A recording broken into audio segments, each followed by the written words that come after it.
I'm a ventriloquist dummy. My name is Marvin. You can't see my ventriloquist because he's inside me. His name is Simo, short for Simultaneity Man. But the voice you hear is his voice, although it seems to be coming from my mouth.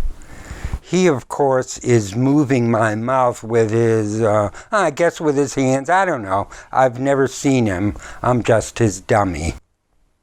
Don't you believe him? He's Simo. He's the ventriloquist. I'm the dummy inside him. He put me together in the dark, I guess with his hands. I don't know. It's too dark to see. And so begins the dialogue between body and soul. Which is which? Let me try to sort them out for you. Just keep in mind that every natural instinct camouflages the contradiction that the organism is impelled to preserve a life that's fated to end in death, no matter what it does. Simultaneity Man, Simo for short, Marv Friedenn. I see, I hear, I smell, I taste, I touch. But how is it, I ask, that I possess one consciousness instead of five, each consciousness associated with a different sense, and thus, like the senses, each consciousness irreconcilable with the other? For surely sounds, sights, smells, tastes, and touches are incomparable. Each is a unique and inimitable way of perceiving the world.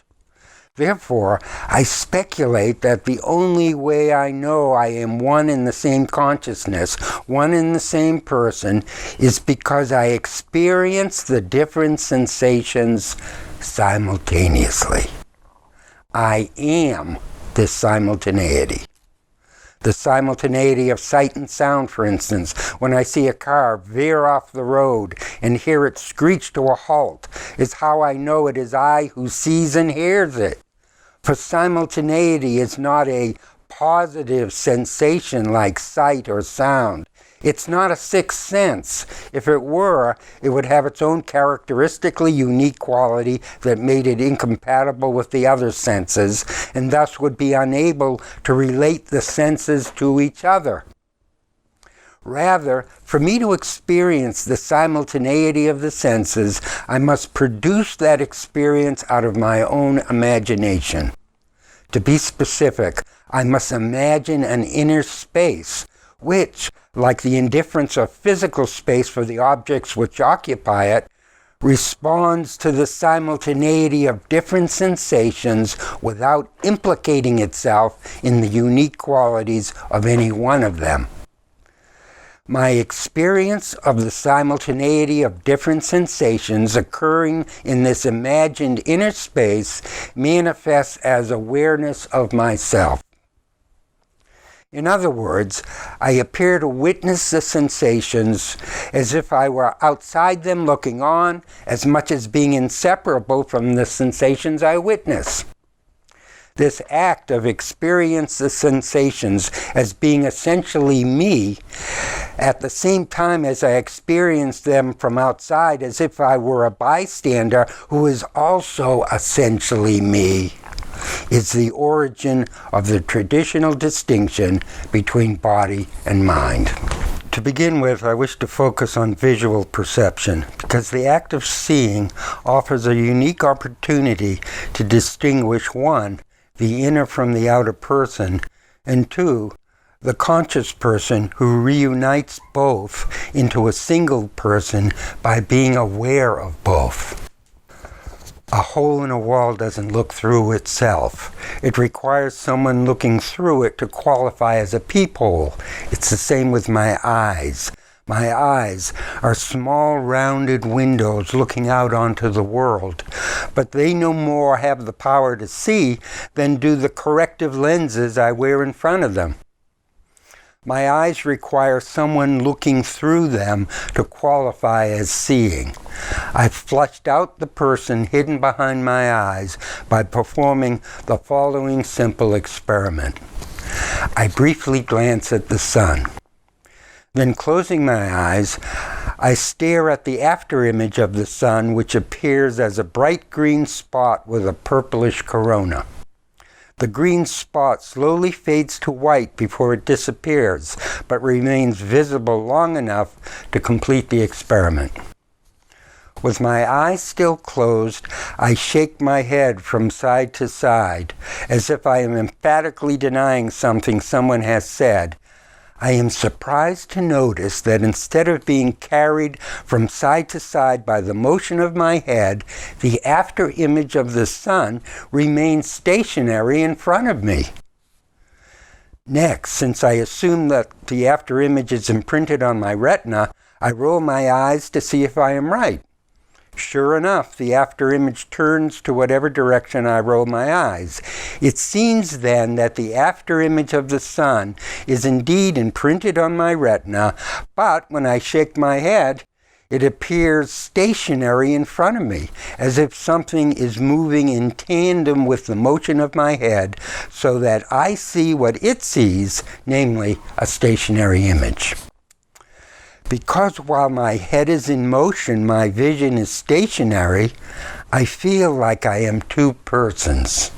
One person whose eyes are carried along by the movement of my head, and another person gazing steadily at a stationary object in front of me.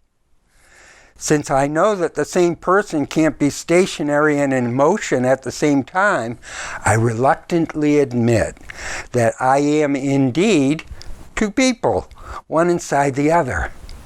The person shaking his head from side to side is my body, and the unseen but seeing person located behind my eyes, looking through them, is me. To restate my conclusion, to escape the absurdity of the eye peering through itself, which would be analogous to a window looking out of itself, I feel compelled to imagine an observer in the darkness behind my eyes who is looking through them. Hence, since there are no other claimants to being that person, I have no choice but to imagine that the person is me. But I must ask one more question if I am to explain how it's possible for me to be conscious of all that I have just described. Who is this I who reluctantly admits that I am indeed two people, one inside the other?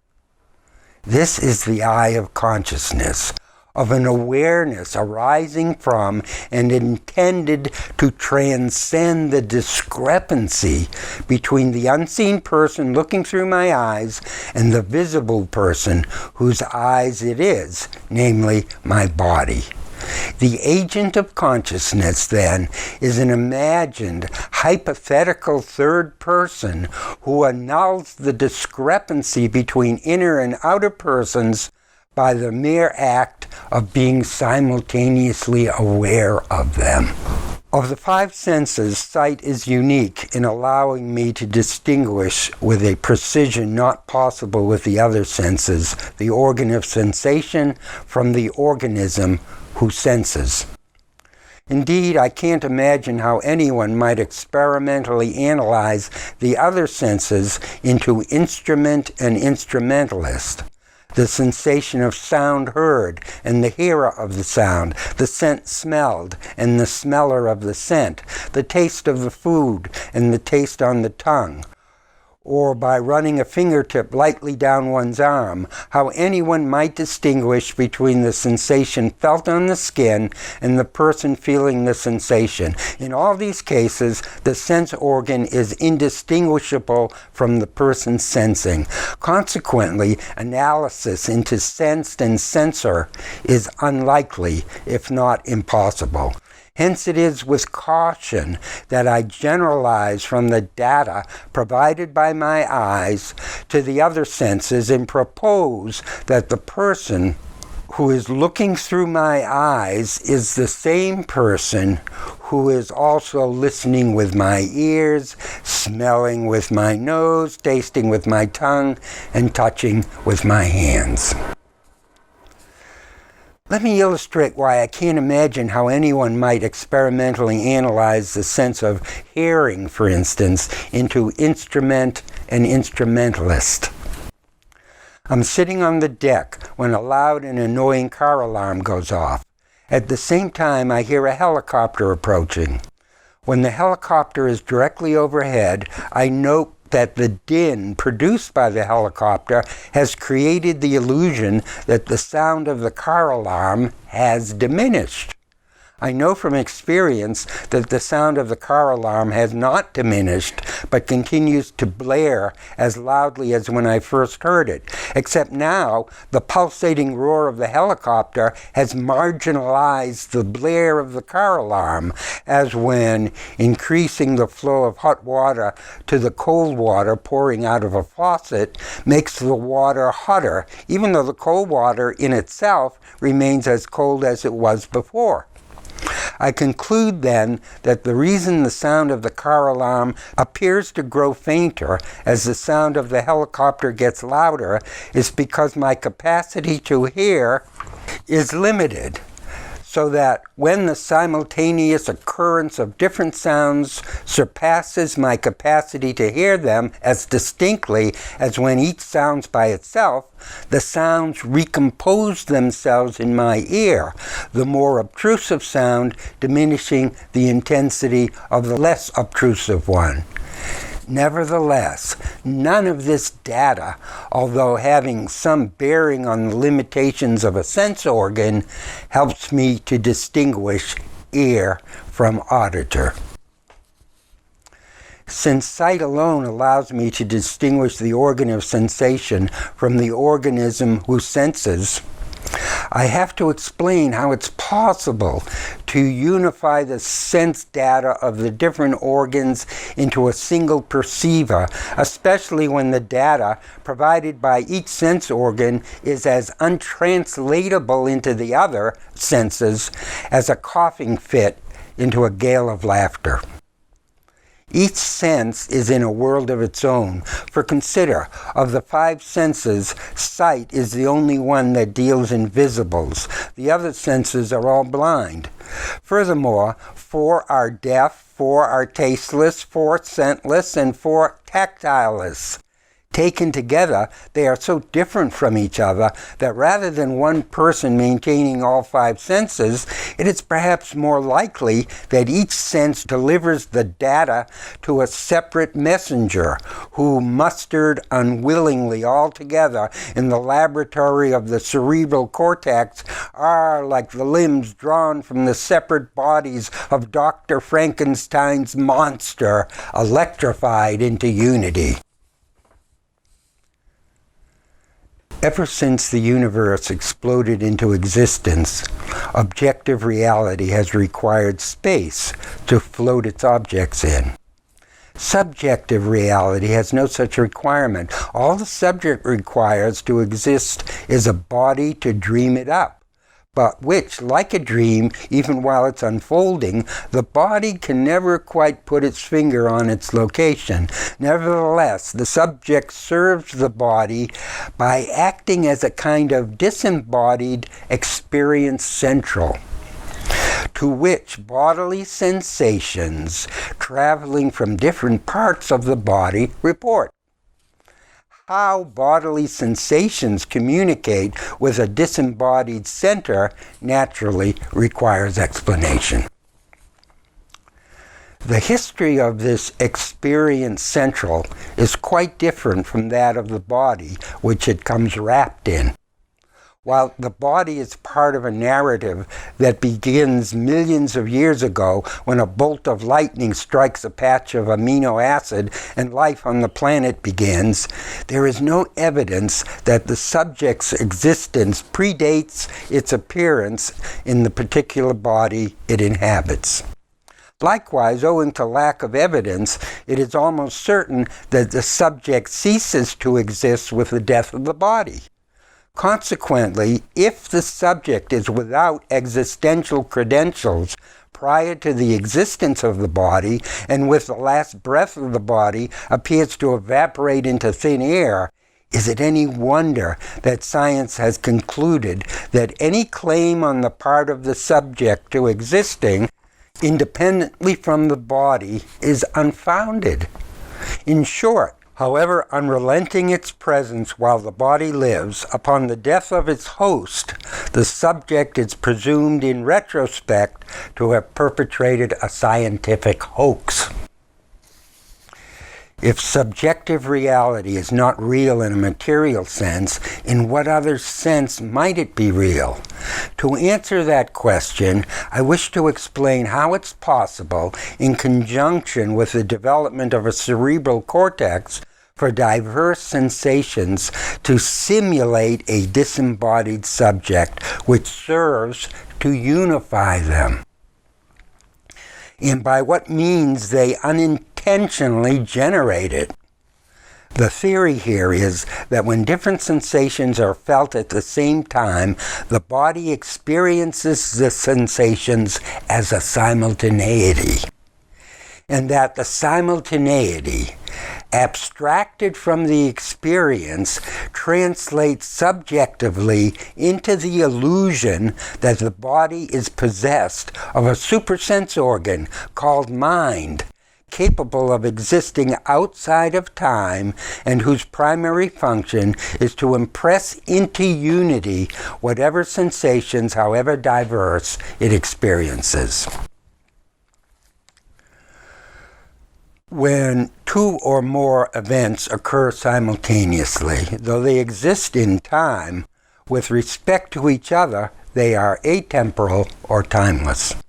We express this atemporality by saying simply that the events happen at the same time. When the events are bodily sensations, as for example, the sensation of amniotic fluid pressing against the body of the embryo, even if the surface of the skin of some areas is more sensitive to the movement and pressure of the fluid than other areas, the genital area for instance, as compared with the buttocks, the simultaneity of the sensations with respect to each other will likewise appear to be atemporal or timeless. The simultaneity, however, is a different order of sensibility than the sensations themselves. Simultaneity is an impression, not a sensation. Specifically, it is the impression of unity.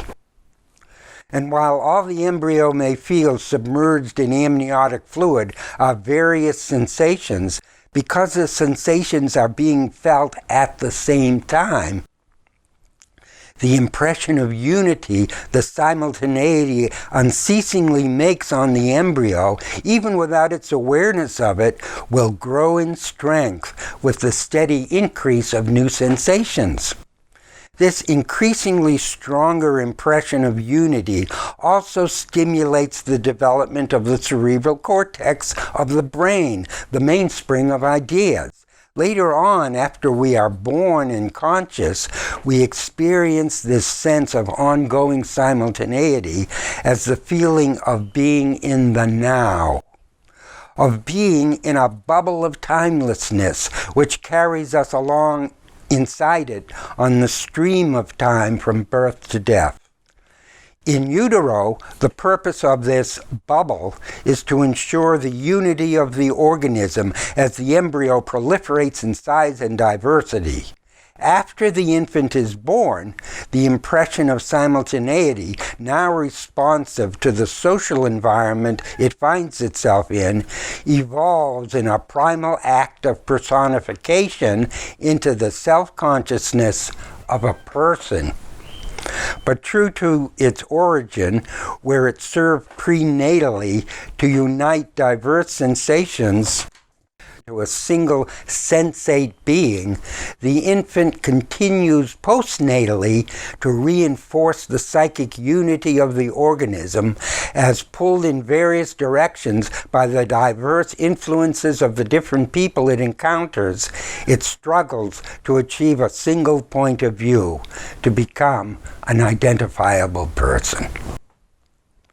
To summarize, in utero, when the fetus feels different sensations at the same time, the simultaneity translates as an impression of unity which launches mentality. After the infant is born, and the impression of unity now firmly established is strengthened even further by the introduction of acute visual and audio sensations, which throw the sensations of the other senses, tactile, taste, and smell, into high relief, the distinct sensations simultaneously felt raise the impression of unity into an unmistakable awareness of self. Because my senses are interactive with the outside world, I associate them with objective reality. Because the simultaneity, which allows me to construe them as a single ongoing event, is a product of my imagination, I also associate them with subjective reality. The superimposition of the two realities, of sensibility, which is part of the ongoing history of the physical universe, and of mind, which is sensibility mirroring itself in a particular body, is what I mean by binocular reality. My own body, then, as were the bodies of my parents and those of their parents, etc., ultimately is a product of the natural environment, which traces its origin back to the Big Bang. I, however, am a creature of my body. My body created me, because my sense organs produced diverse, unrelated sensations which need to be unified if my body is not to turn out to be a fragmented, uncoordinated organism having little chance of surviving. Consequently, my body's instinct to be a single unified creature impels it to imagine the overlapping simultaneity of the otherwise disparate sensations as a blank space where sensations translated into impressions are composed into a single continuous impression that serves to personify my body as me. The creation of a persona also anticipates a time in the future when, for the purpose of mating and reproduction, my body will encounter other bodies likewise presenting themselves as persons.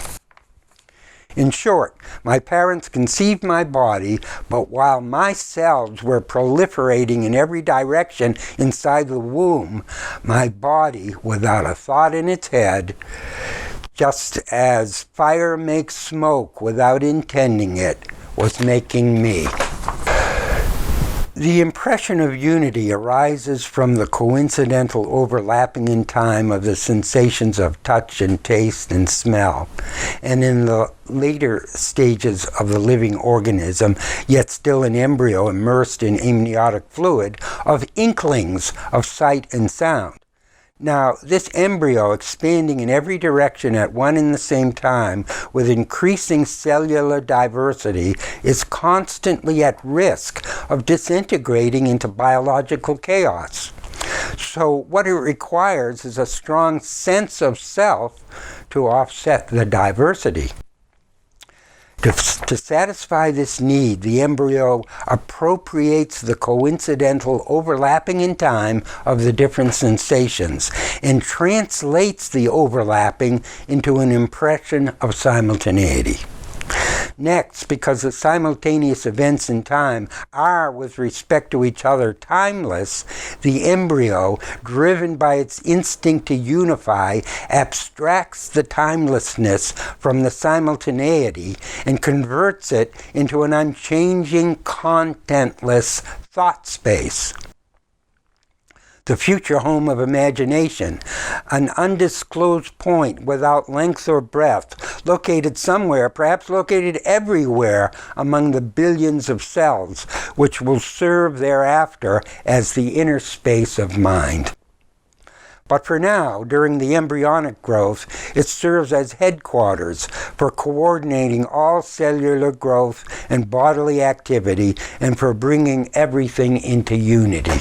And to personify that unity, to tightly gift wrap it with a person so that however diverse its functions, every cell has the same first name, so to speak.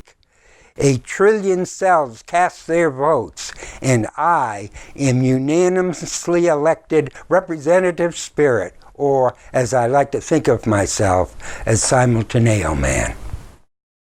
To summarize, the person called me, indistinguishable from my material body, is really a simultaneity of overlapping sensations of sight, sound, touch, taste, and smell, presented as a unity which, sustained over time, manifests as the inner space called mind or soul or consciousness. In other words, I am a phantom, created by my body so that my body might eventually personify itself as a person in order to make itself attractive to other persons, created by their bodies, likewise to make themselves attractive to still other persons. Why take the trouble? To speak in terms of evolutionary adaptation, inasmuch as one body exists outside the other, each represents the social environment of the other, and so each body seeks positive feedback from the other body that its adaptation to the social environment is successful. For human bodies, the adaptation is successful if the social environment takes it personally. What I mean by taking it personally is that since I am an illusion, naturally I feel insecure about my existential status. Hence I crave validation that I'm a real person. By seeking confirmation of my existence by other personified bodies, likewise seeking validation that they are real persons. Of course, however earnestly persons attempt to reassure each other that they are real and not just the fictions created by their bodies, the persons remain illusory. Nevertheless, once we understand the circumstances which motivated our bodies to create us, namely to override the rude, stony silence of the physical environment that gave little indication that we were anything more than self-found objects, we are grateful for the gesture. Conclusion. We begin as microdots, called zygotes, and pass from fetality to infancy to maturity to senility to nullity, having many insights along the way with regard to how things happen, but pretend as we may with no idea why they happen.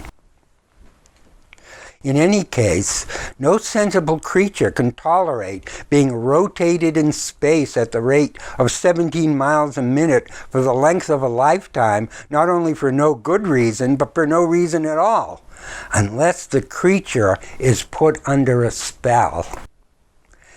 Just as nature provides an opiate to drape the remarkable pain a man would otherwise feel, caused by pulling and resetting a muscle multiple times in quick succession in order to catapult lively ejaculata from one body to another, the other body likewise swollen with pleasure to mask the pain in order not to miss a drop. So, by fostering the illusion called self, that we live unchanged inside a timeless bubble which carries us along on the stream of time, nature anesthetizes the drastic alteration in body and mind resulting from the bizarre transformations of a human creature from a 9-pound infant to a 40-pound child to a 120-pound adolescent to a 170-pound mature person to a 90-pound old man, such that the child and the old man wouldn't recognize each other if they passed each other in the street, and would scarcely recognize the mature person that falls between them. Since, as embryologists inform us, prenates begin dreaming at around 23 weeks gestation age, I wouldn't be surprised if that's when we dream ourselves up, should we need to be somebody in case anyone asks.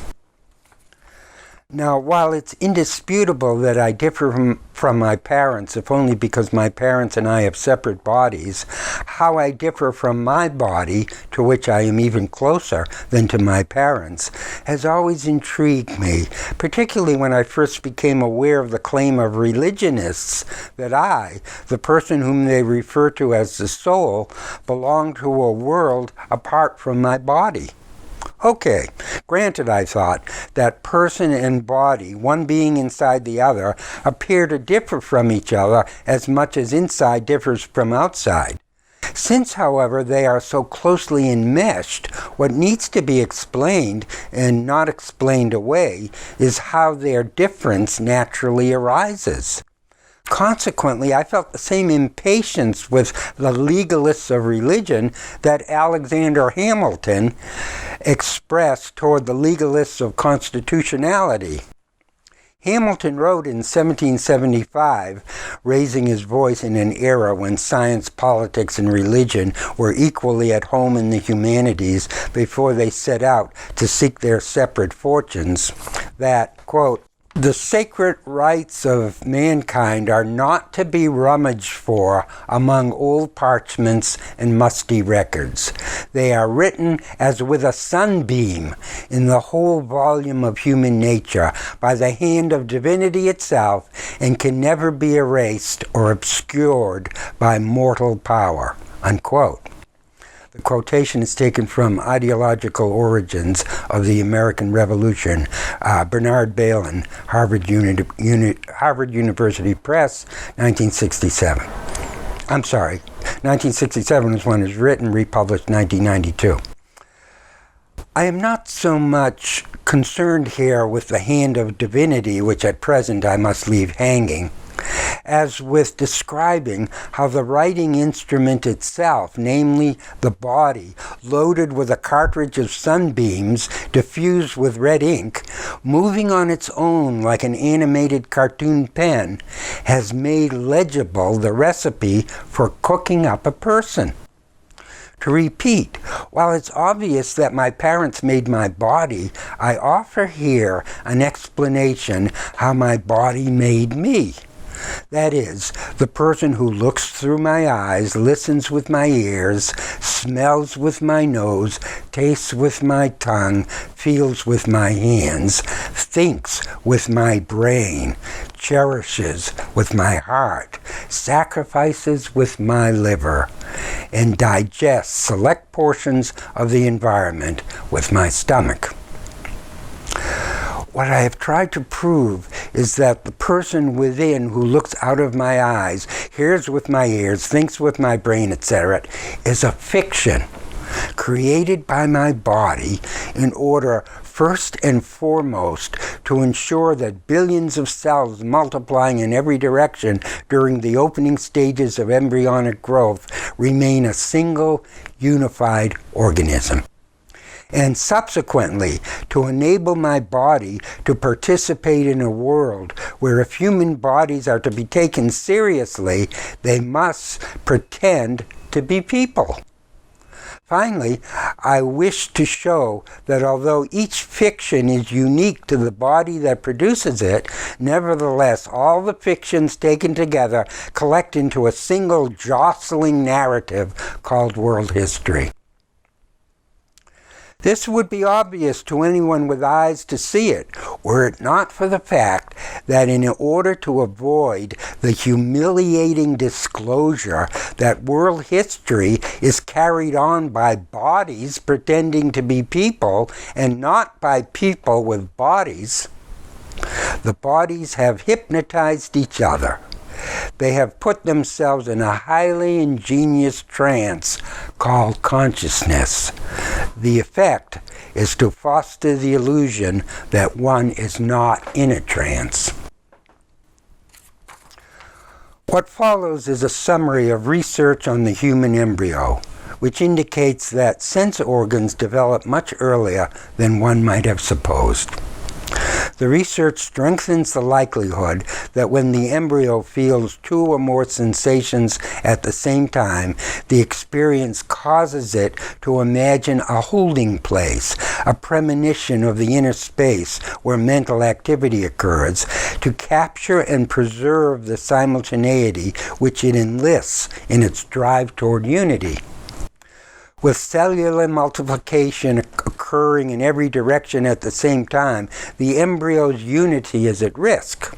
The embryo requires an integrating counter force to ensure its unity. This temporal inner space, triggered into being by the simultaneity of felt sensations, shores up that unity. And because the more rapid the flux of sensations, the more unchanging and timeless their simultaneity, once simultaneity establishes itself as inner space, sensations which occur at any time are experienced as transpiring in the same ongoing now of inner space. This ongoing now marks the beginning of self-identity, and the primary function of this ongoing now is to serve as a unifying force, an invisible nucleus around which the organism expands and diversifies. Much of the following is taken from The Fetal Senses, a classical view, birth psychology on the web. From it, I learned that, quote, the maternal womb is an optimal, stimulating, interactive environment for human development. Activity never ceases, and a fetus is never isolated. Touch, the first sense, is the cornerstone of human experience and communication, beginning in the womb. Montague, 1978. Quote continues. Just before 8 weeks gestational age, the first sensitivity to touch manifests in a set of protective movements to avoid a mere hair stroke on the cheek. Skin sensitivity quickly extends to the genital area, 10 weeks, palms, 11 weeks, soles, 12 weeks. By 17 weeks, all parts of the abdomen and buttocks are sensitive. Skin is marvelously complex, containing 100 varieties of cells, which seem especially sensitive to heat, cold, pressure, and pain. By 32 weeks, nearly every part of the body is sensitive to the same light stroke of a single hair. Unquote. Immersed in amniotic fluid, the embryo experiences simultaneously at every location on the skin the sensation caused by the pressure of liquid surrounding it. My contention is that the sensations felt at the same time arising from different areas of the skin translate as a simultaneity, which is the opening act of the mind. As the embryo evolves and other senses beside the tactile become available to it, the simultaneity of sensations, differing in kind, hearing, smelling, tasting, and even seeing, will reinforce the sense of unity which begins physiologically but finally translates psychologically in the creation of the person. To continue the quote from Classical View Birth Psychology. The first dramatic motion, one that has come to symbolize life itself, is the first heartbeat at about 3 weeks after conception. This rhythmic activity continues while valves, chambers, and all other parts and connections are under construction, illustrating an important fact about development. Parts are pressed into service as they become available. Furthermore, use is necessary for development, unquote, in the fetal senses. Thereafter, no sensation is felt that is not accompanied by the heartbeat, an ongoing simultaneity which contributes significantly to the continuity of the impression of unity. as one sees from the sound scan of the embryo at 3 weeks.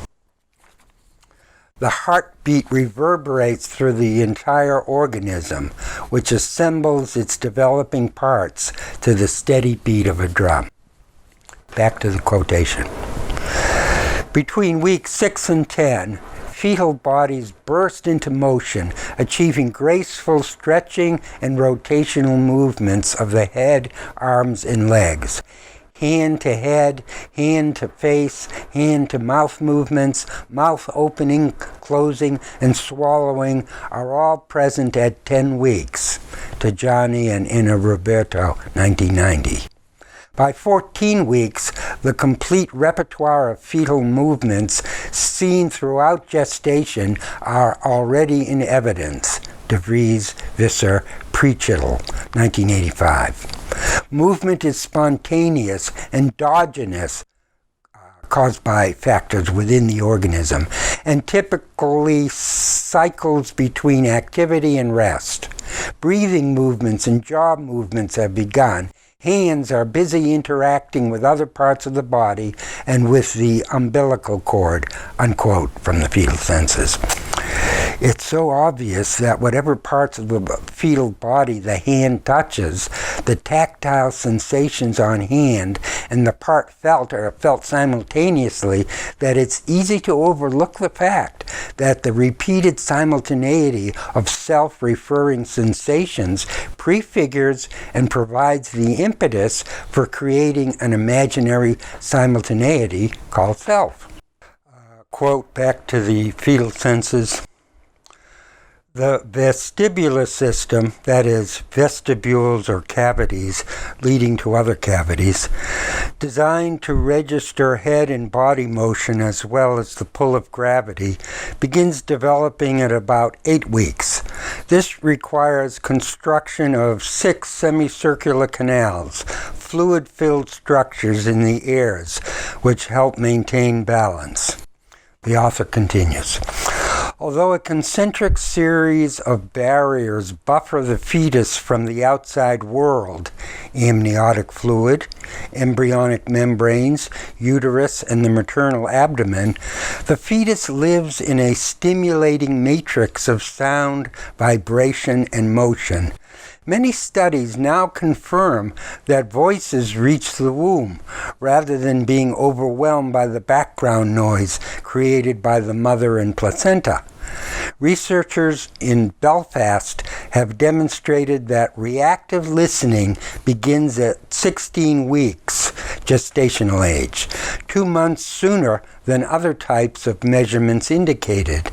These findings indicate the complexity of hearing, lending support to the idea that receptive hearing begins with the skin and skeletal framework, skin being a multi-receptor organ, integrating input from vibrations, thermoreceptors, and pain receptors. This primal listening system is then amplified with vestibular and cochlear information as it becomes available. With responsive listening proven at 16 weeks, hearing is clearly a major information channel operating for about 24 weeks before birth. Quote continues. The structures for tasting are available at about 14 weeks gestational age, and experts believe that tasting begins at this time. Tests show that swallowing increases with sweet tastes and decreases with bitter and sour tastes.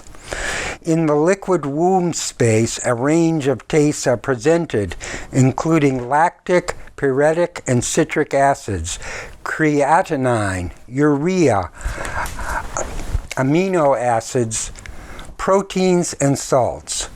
Tests made at birth reveal exquisite taste discrimination and definite preferences. Until recently, no serious consideration was given to the possibilities for olfaction in utero, since researchers assume smelling depends on air and breathing. However, the latest research has opened up a new world of possibilities. The nose develops between 11 and 15 weeks. Many chemical compounds can cross the placenta to join the amniotic fluid, providing the fetus with tastes and odors. The amniotic fluid surrounding the fetus bathes the oral, nasal, and pharyngeal cavities, and babies breathe it and swallow it, permitting direct access to receptors of several chemosensory systems. Taste buds in 3 locations, olfactory epithelia, that is membranes, vomeronasal, that is nose structure, system, and trigeminal, that is nerve system. Thus, prenatal experience with odorants from both sources, that is amniotic and placental, prepares the sensory system to search for certain odors or classes of odors. Quote continues, vision, probably our most predominant sense after birth, evolves steadily during gestation, but in ways which are difficult to study. However, full-term newborns have impressive visual resources, including acuity and contrast sensitivity, refraction and accommodation, spatial vision, binocular function, distance and depth perception, color vision, and sensitivity to flicker and motion patterns. In utero, eyelids remain closed until about the 26th week. However, the fetus is sensitive to light, responding to light with heart rate accelerations to projections of light on the abdomen. Finally, researchers have discovered that babies are dreaming as early as 23 weeks, gestational age, when rapid eye movement sleep is first observed, unquote, from the fetal census. If you close your eyelids and roll your eyes back and forth, the movement will cause sparks of light. This is perhaps the first light the embryo sees and may very well be the light source for our first prenatal dreams. The underlying logic of simultaneity's contribution to the self-identity of the embryo runs something like this. If I assume that different sensations, say taste and touch, occurring at the same time, originate at different locations on the body, say on the tongue and on the abdomen, then, since the body is present at both locations at the same time, the embryo has the opportunity to experience the sensations as 2 bodies, each present at a different location, and as well one body present at 2 different locations. The pull of the different sensations is toward duality and division, as each sensation is anchored to its own site or organ of origin. The counterpull of the simultaneity is toward unity and integration. One would expect then that in the course of embryonic development, as the number of different sensations increases, they will tend to loosen the unity. On the contrary, the more diverse the sensations felt at the same time, the more intense the impression of simultaneity, and hence the tighter the sense of unity. With the development of the cerebral cortex among humans, the balance definitely tips in favor of unity. My assumption in the above description is that the impression of simultaneity forms the nucleus of the imagination. Sensations felt by the embryo at the same time are, as I say, presumed to happen both where the simultaneity is imagined as well as in the different locations where the sensations actually occur.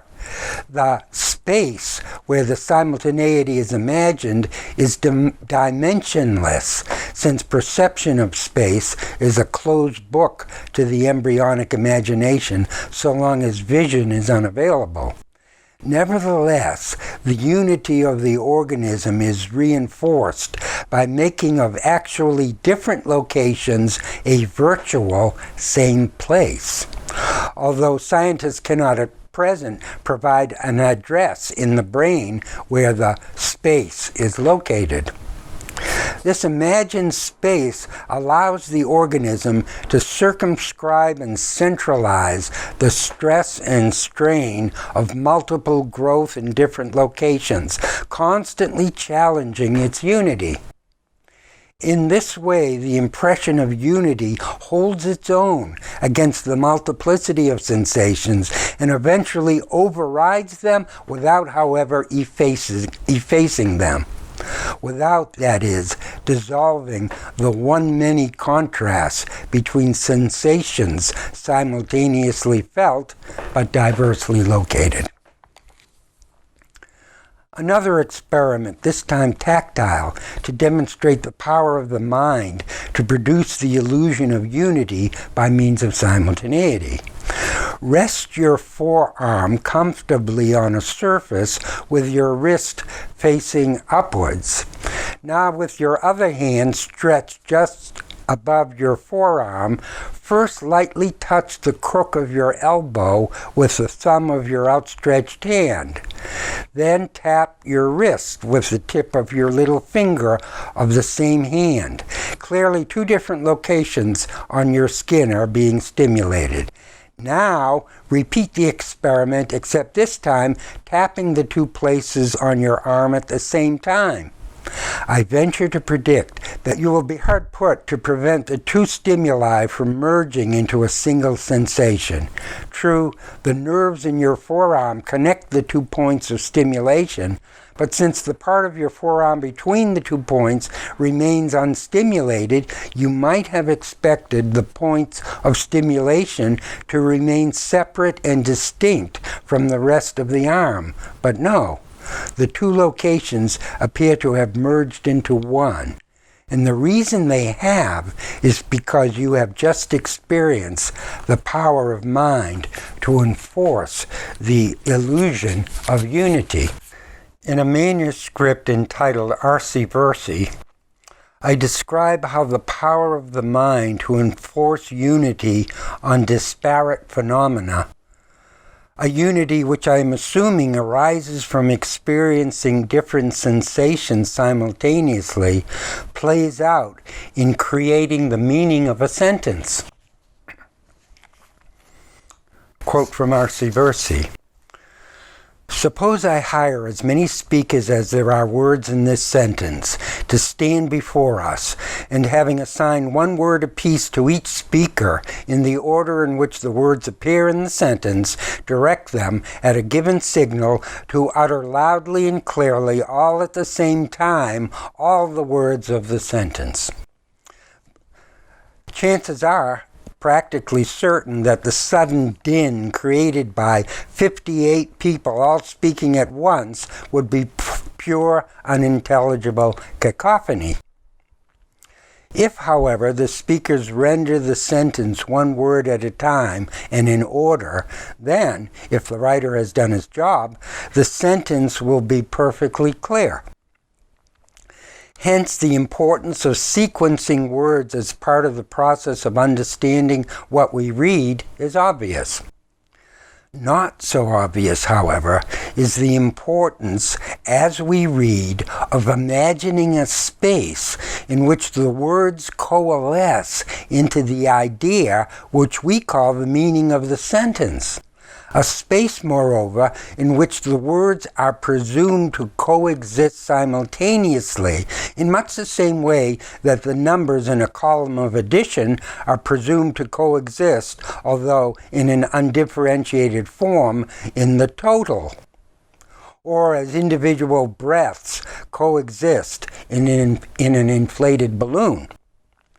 Thus, just as, in order to understand what we read, we must sequence the words, so also we must synthesize or conflate them. That is, we must activate and sustain the illusion as we read that we hear the words of the sentence as if they were spoken all at once. As if the words of the sentence were all rolled up into one word, which we call the meaning of the sentence. Moreover, the temporal sequencing of words involved in reading a sentence, a mutually excluding process in which one word drops from sight as the next word comes into view, contrasting as it does so strikingly with the mutually inclusive simultaneity involved in understanding the meaning of a sentence, produces in the reader's mind a sharp vibration between the one-at-a-timeness of sequence and the altogether-ness of simultaneity, which vibration accounts for the pleasure of reading.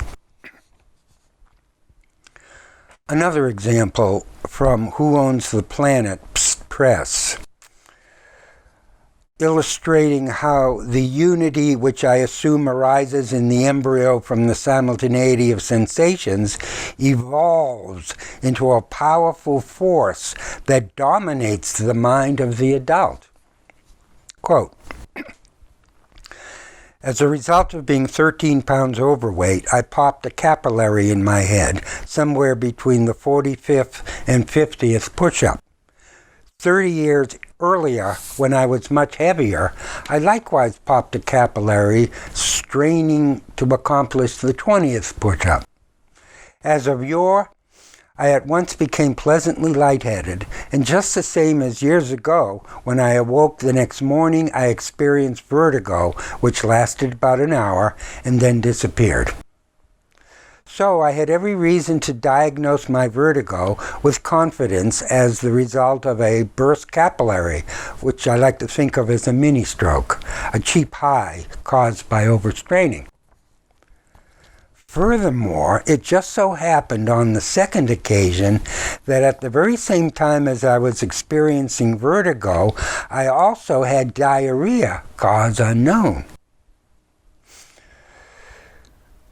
Now, as I sat on the john spinning and shitting, I flashed on Kant's concept of apperceptive unity, realizing that by virtue of the power of my mind to unify experience, I had dismissed my diagnosis of mini-stroke, which I had been so sure of, as mistaken, and instead now believed that the vertigo, in combination with the diarrhea, was the single nauseating sensation which is customarily associated with coming down with the flu.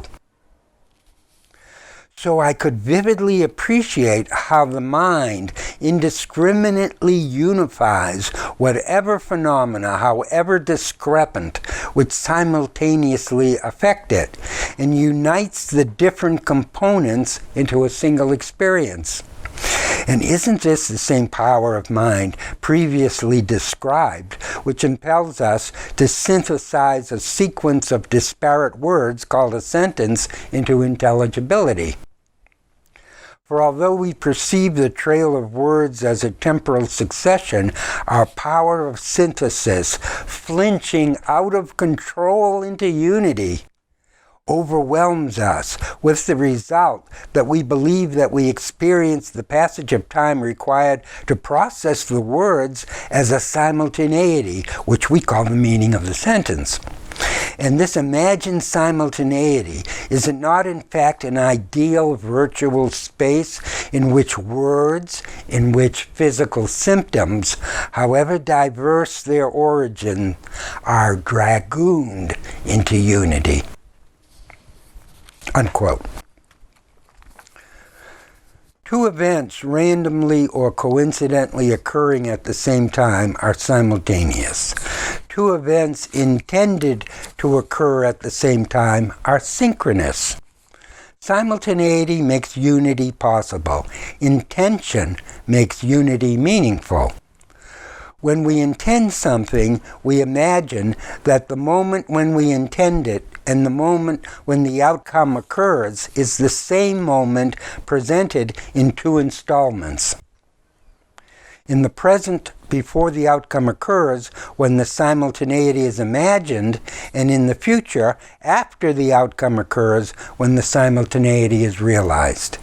This delayed simultaneity, which takes the form of prediction and result, accords with the organism's natural tendency to unify, in this case, to unify the present and future by intending it.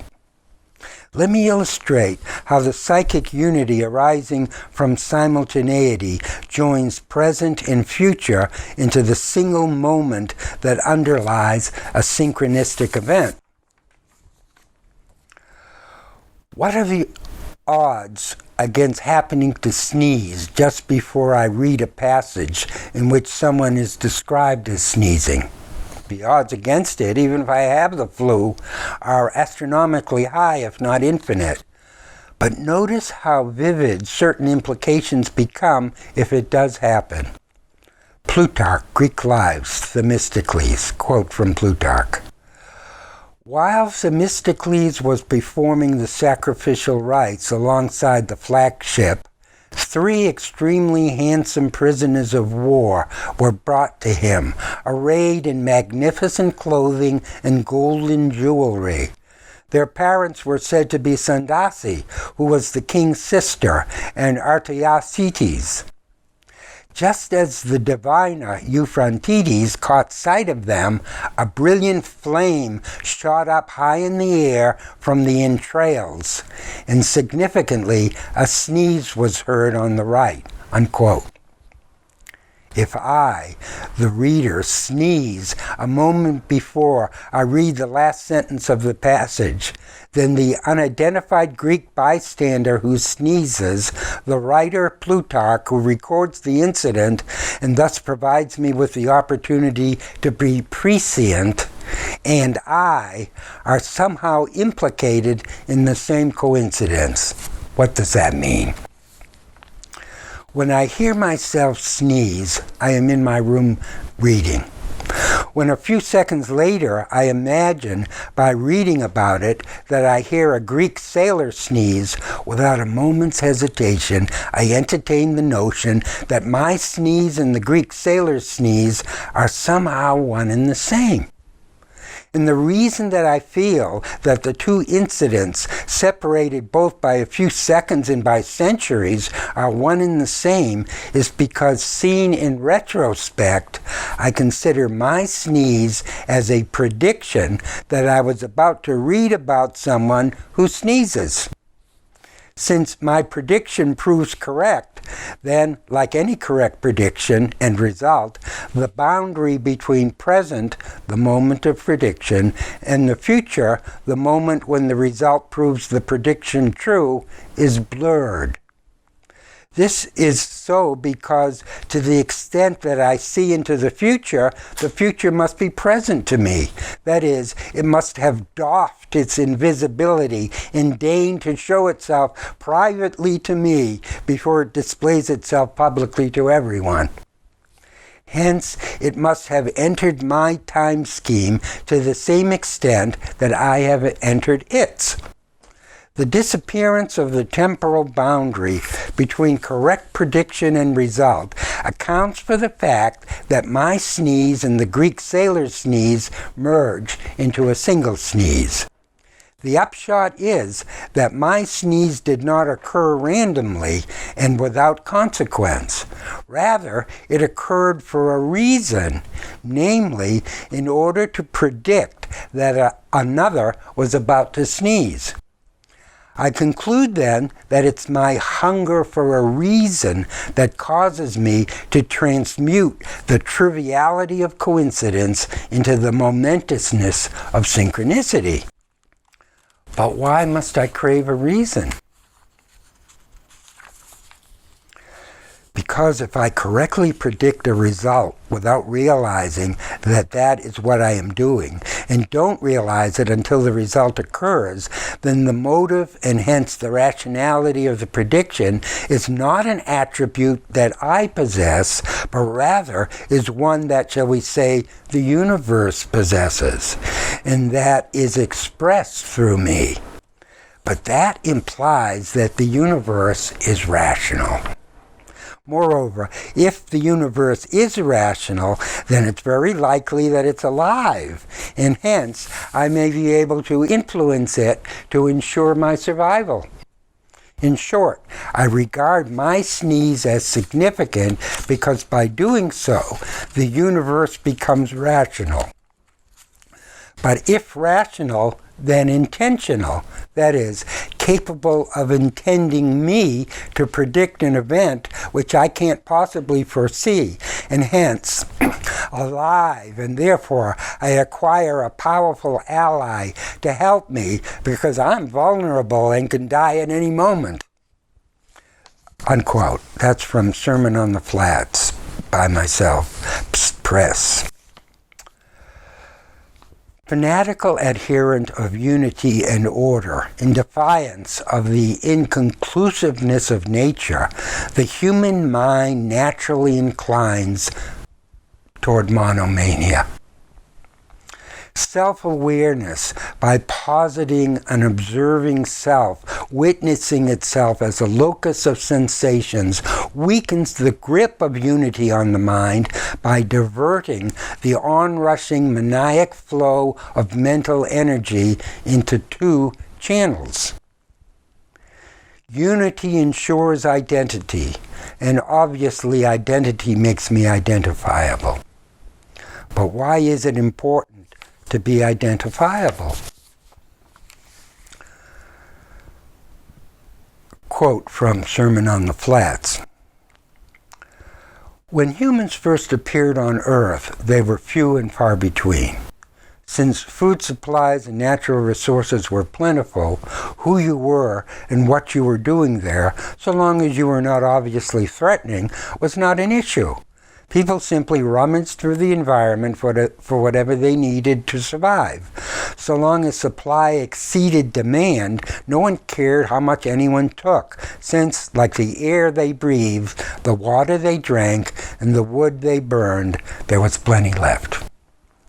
At some point, however, as population increased and food supply diminished, necessities became scarce. People cope with scarcity by investing labor in the cultivation of food and by limiting accessibility to natural resources. Communities claimed territories of their own and excluded other communities from exploiting reserves. Thus, ownership arose as a conservation measure to protect investment of labor and to limit access to scarce resources by excluding non-owners. Whose son or daughter, nephew or niece you were, came to determine whether you had access to necessities or not.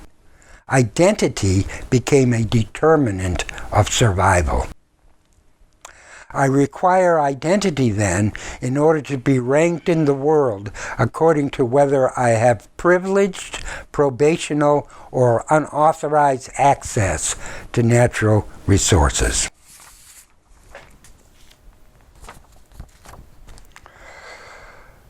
The parsimonious habit of thought, particularly bedeviling science, is to reduce the whole of whatever it's examining to the part it can lay its hands on, and then consider what it discovers about the part to be a discovery about the whole. Or, as one might put it, science takes the signature for the signer. In rhetorical studies, the same reductive tendency of speakers to abbreviate and tag reality is called synecdoche, a figure of speech that substitutes a part of concrete reality for the whole of it. Quote, "All hands on deck," the captain cried, unquote, where the hands, the part, are attached to the sailors, the whole, but obey the will of the captain as if the hands were his own.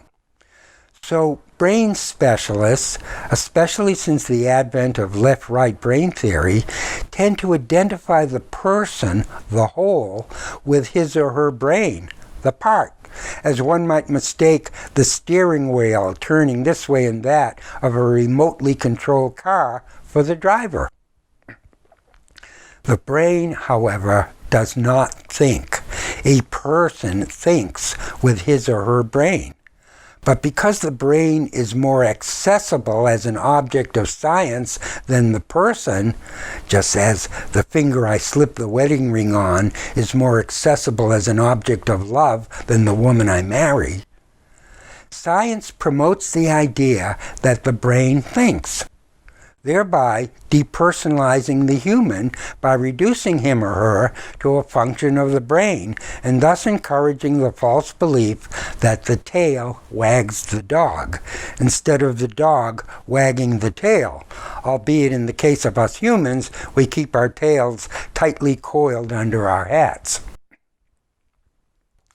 Neurologists claim, for example, that however incompatible with each other are the initial sensations presented by eye, ear, nose, tongue, and skin, the language peculiar to each is translated into the lingua franca of the senses, namely electrical nerve impulses.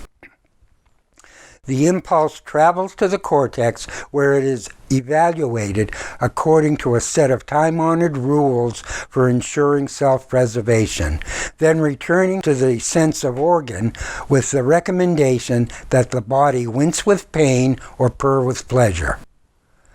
But does the cerebral cortex see, hear, smell, taste, and touch the way I do? If it does, then it and I are the same person. But isn't it more likely that the cortex receives the raw sensation already electrically coded, and that it has no more of a feel for the original transmission as someone wearing gloves for the smoothness of silk? If so, then, the cortex is merely the instrument that coordinates the other instruments, and is no more to be identified with the instrumentalist than an oven with the baker. I understand that Martin Luther, the founder of Protestantism, had his revelation while sitting on the toilet. My first thought, which led to the discovery that mind begins as a simultaneity of diverse sensations, was, frankly, pornographic. Let me quote from my notes. Suppose while you're sucking my dick, I speculated, I feel a pang of hunger, and also I need to take a shit. Because my body is uniform, that is, because I have only one body, I feel three sensations at once. I am simultaneously aware of three quite different locations because I am present at each location. I am in three places at once. I loiter at my anus, I rummage through my stomach, and I feel welcome in your mouth. Let me try again, I thought to myself. I almost have it. I sit at my desk. I feel my ass in the chair, my feet on the floor, my hand on the desktop. I surmise that my awareness of the different locations of the same tactile sensation is a product of my feeling simultaneously the different locations of the sensation. For if I did not feel the different locations simultaneously, I would have an ass, a foot, a hand, but I wouldn't be aware that the possessor of them was the same person, namely me. That the simultaneity personifies itself as me. Furthermore, to generalize from different locations simultaneously felt of the same tactile sensation to sensations different in kind simultaneously felt, sight and hearing for instance, my consciousness of myself is essentially linked to the simultaneity of the sensations abstracted from different sensations. My body, then, is the place where different physical events, that is, different sensations, randomly overlap at one and the same time, but because they overlap at the same time in the same general location, namely my body, they appear significant. That is, they lead up to and signify me as the agent conscious of them.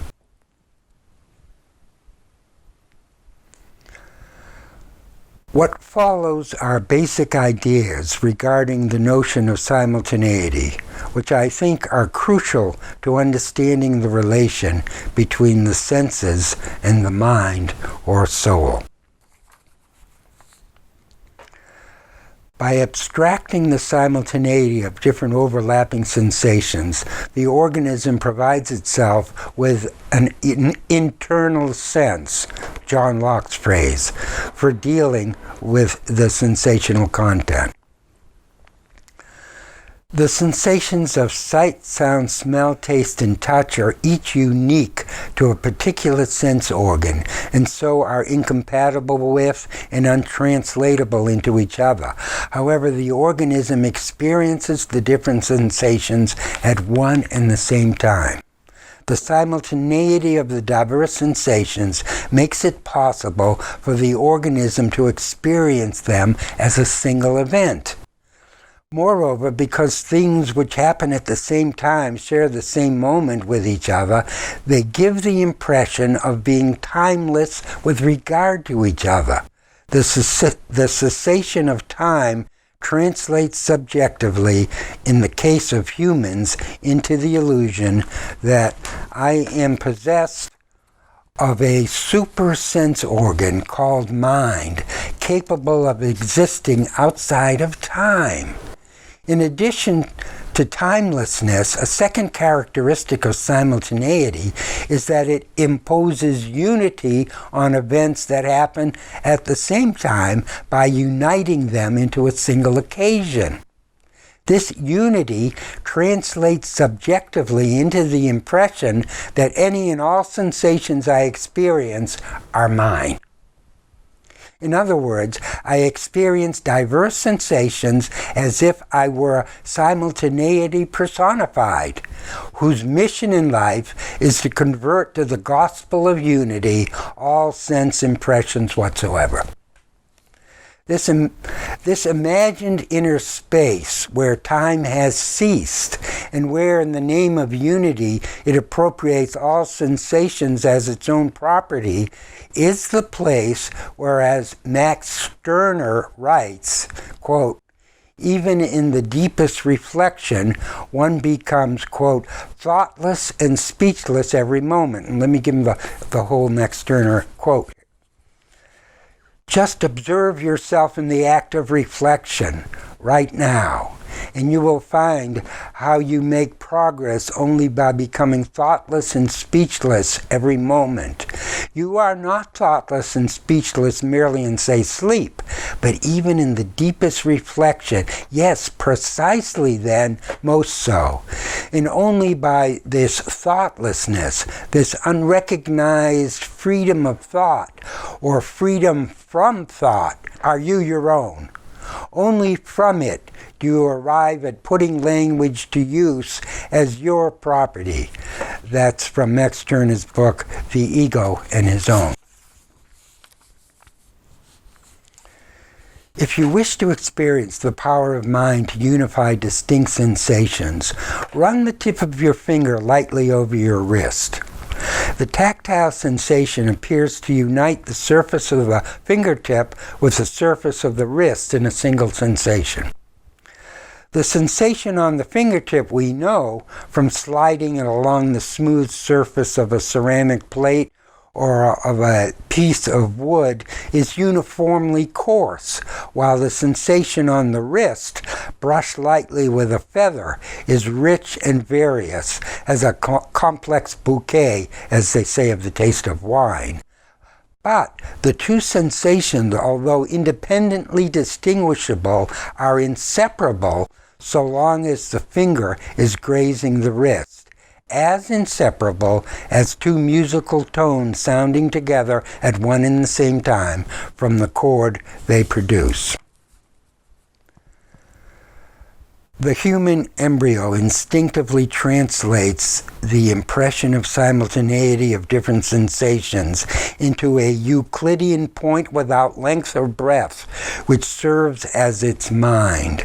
Mind is necessary at this early stage of development as a headquarters to synchronize the explosive cellular growth proceeding in every direction.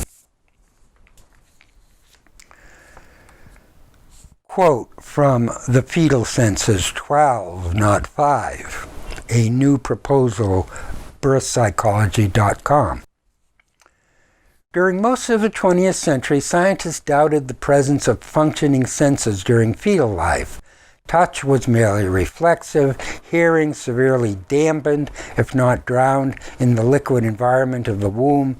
Vision was primitive at best, first blocked by closed eyelids and then distorted underwater. And the sense of smell was judged impossible without air. By the end of the century, however, experts were reaching for a consensus that there could be touch, hearing, and tasting in utero. Nevertheless, considering the immaturity of the brain in utero, skepticism remained about how any sensory information could be given real meaning. In 1988, I was in a small minority who found evidence for 5 senses operating meaningfully by birth, unquote. The postnatal infant's growing awareness of the autonomy of its body confirms its sense of unity. It does not create it.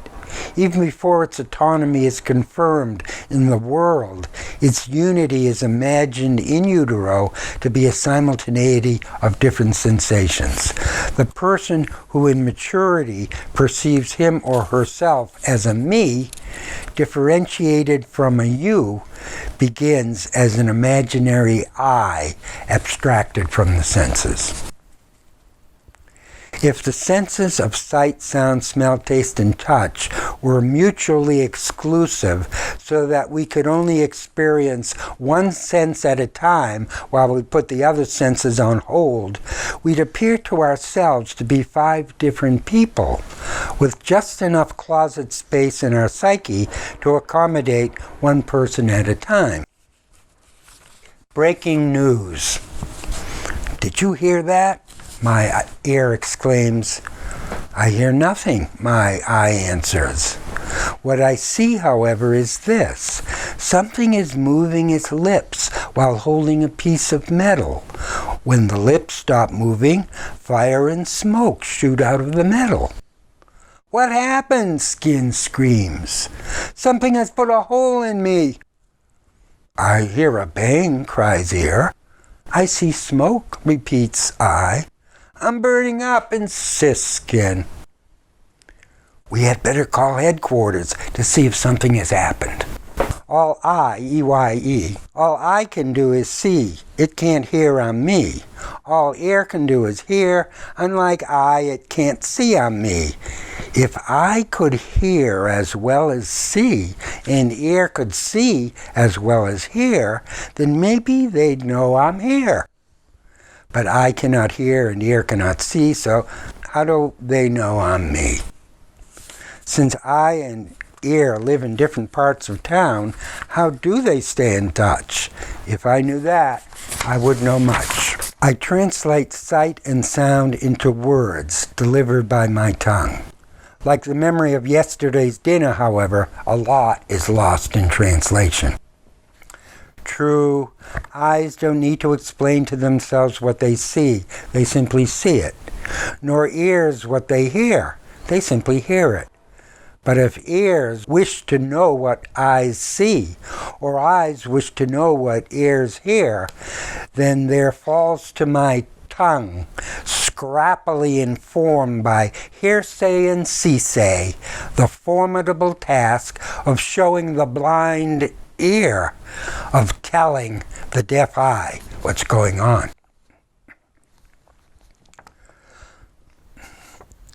Simultaneity ensures perfect temporal equality between events because of two simultaneous events. However, they differ in impact. One event is not more simultaneous than the other. Even if the events happen miles apart, happen galaxies apart, if they happen at the same time, they enjoy equal status in a temporal landscape. In fact, I share the simultaneity of the present moment on an equal basis with infinite space, because the now is everywhere at once.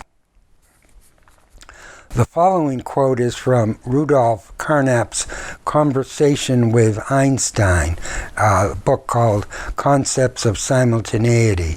The Carnap quote is Concepts of Simultaneity is written by Max Yammer, Johns Hopkins University Press. Quote within quote. Yammer's quote begins and then the quote within quote. The relation between now and simultaneity has scarcely ever been discussed. A noteworthy exception is Eugen Fink's statement, quote, "The fundamental meaning of the now is that of a universal simultaneity. It contains the whole worldwide extent of the simultaneous," unquote. A statement that perhaps explains Einstein's worry that the experience of the now meant something special for man, essentially different from the past and the future, but that this important difference does not and cannot occur in physics because his theory of relativity denies the existence of a universal simultaneity. Again from Yammer. If we ask ourselves why is it that human beings have no direct and immediate perception of the simultaneity of spatially separated events, we answer it's because no human observer can be present at these events when they occur, unquote.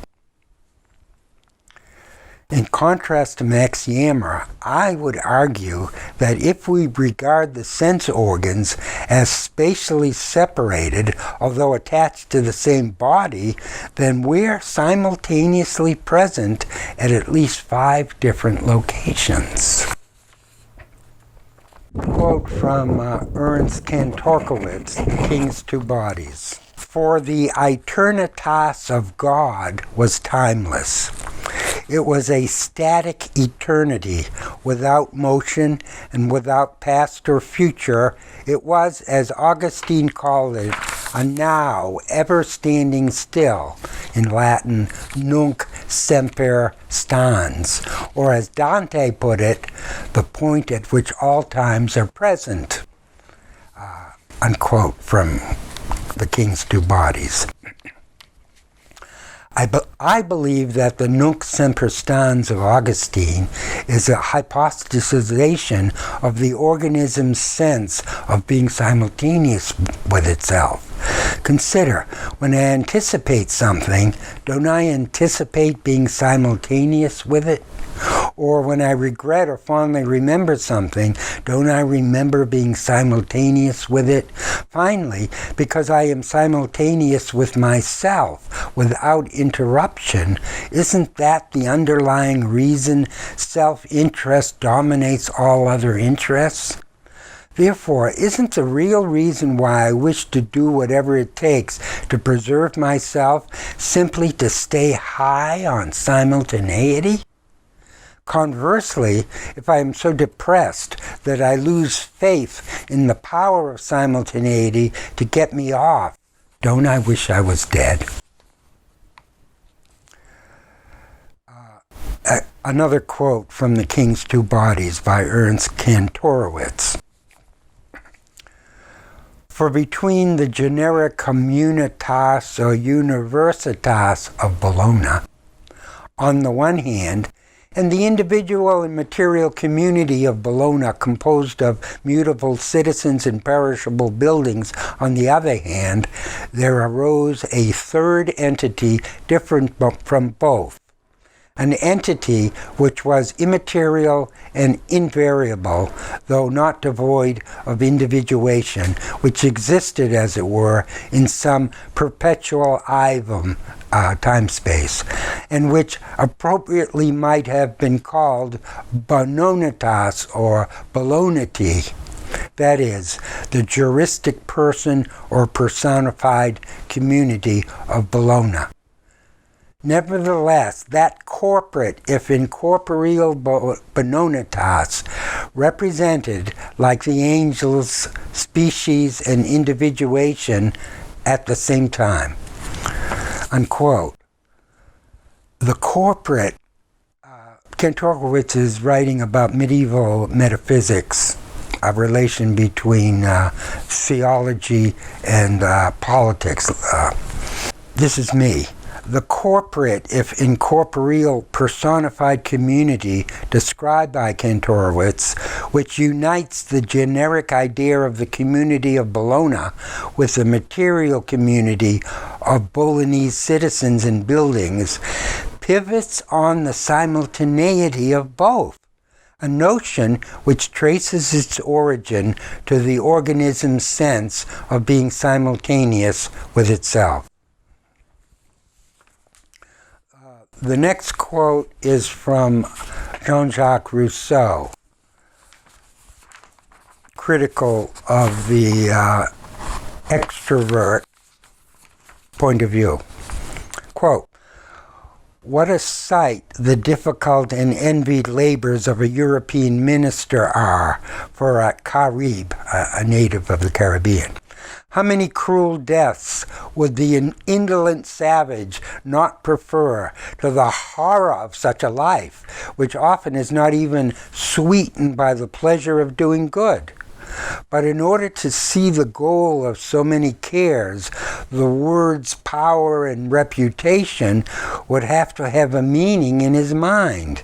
He would have to learn that there is a kind of men who set some store by the consideration of the rest of the universe, and who know how to be happy and content with themselves on the testimony of others rather than on their own.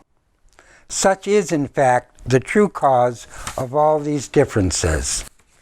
The savage lives within himself, the sociable man always outside of himself, knows how to live only in the opinion of others, and it is, so to speak, from their judgment alone that he draws the sentiment of his own existence." Unquote. Okay, let's balance the prejudices. The introvert intuits that the self cannot be found nesting in the opinions of others. That's Rousseau's opinion. But the extrovert, that one's own opinion of oneself is an empty nest. I'm an introvert, so let me indicate what self-searching was like for me. Suppose I'm playing hide and seek. I'm it, but the person I'm seeking has found a perfect hiding place behind my eyes. That is, behind the eyes of the very person seeking him. I know where the person is hidden, but I can't squeeze my hand into the space behind my eyes to tag him and declare him found, because I myself, the seeker, am blocking the sentence. Ollie, ollie, entry. Child talk for all ye enter who have business with the court. I cry, admitting defeat. But the person won't come out, thinking it's a trick. He's like those Japanese soldiers who didn't emerge from the jungle until 20 years after the war was over because they heard that Americans loved Japanese food. The higher one rises in a social hierarchy, the more everyone below appears to be acting simultaneously because one takes in the entire spectacle at a single glance. That gives one the feeling of existing outside of time, of looking on from above. That's why the so-called lust for power fosters the illusion that one is safely outside of time and hence immune from its influence. Since, however, one is not outside of time, and the more one denies it, the more estranged from reality one is, I consider the ambition to rise to the top of a hierarchy a mania, masquerading as a marvel. And the next quote is from Isidore of Seville, an early medieval Latin writer. Above the staff which the Roman general carries in the triumphal march through the ancient city sat an eagle as an indication that they, the generals, approached heavenly supernal grandeur. To that end they were smeared with red color, as if they imitated the image of divine fire. Indeed, that they were touched by the executioner, Carnifex, was an indication that raised to such a great height, they should be mindful of their human inferiority, mediocritatis, from Isidore.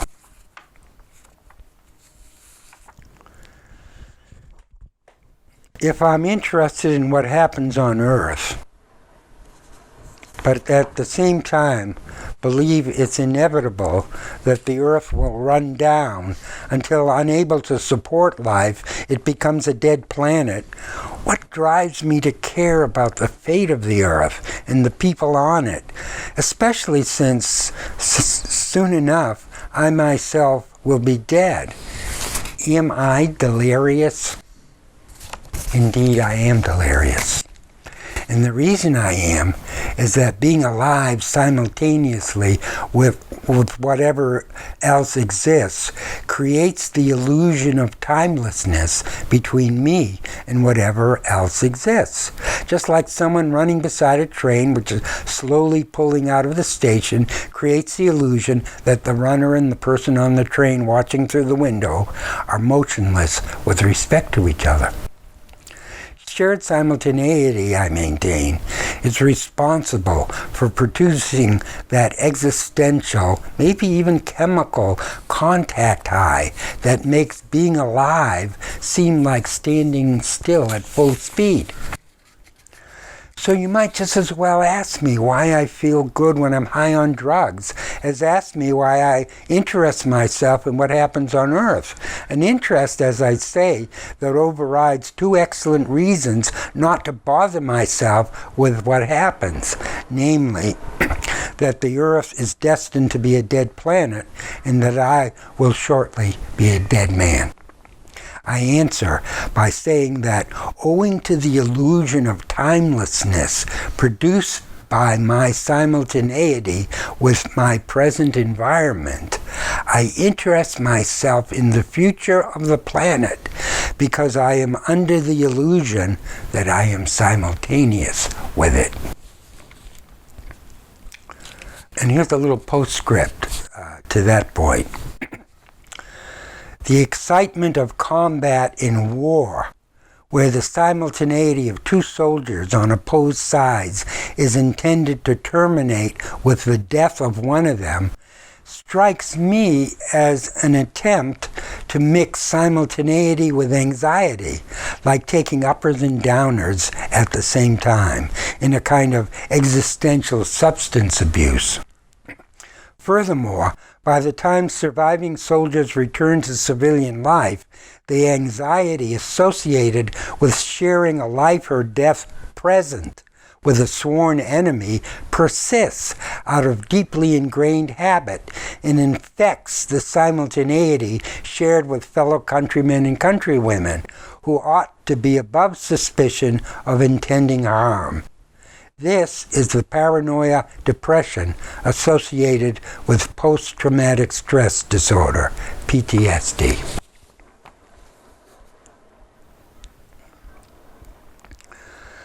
Surprisingly, with all our differences, the simultaneity of everyone existing at the same time unites us. The unity doesn't go very deep, but it does cover a lot of ground. In fact, it covers all the ground there is.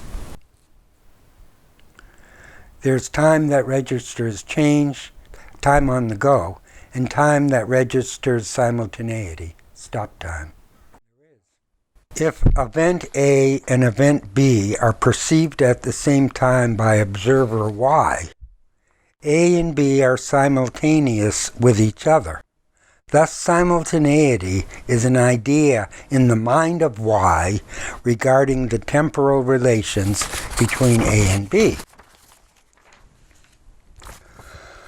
While some things are coming together, other things are falling apart, but both are occurring at the same time, I tentatively define the present moment, therefore, as the projection of the observer's simultaneity with things onto the things themselves.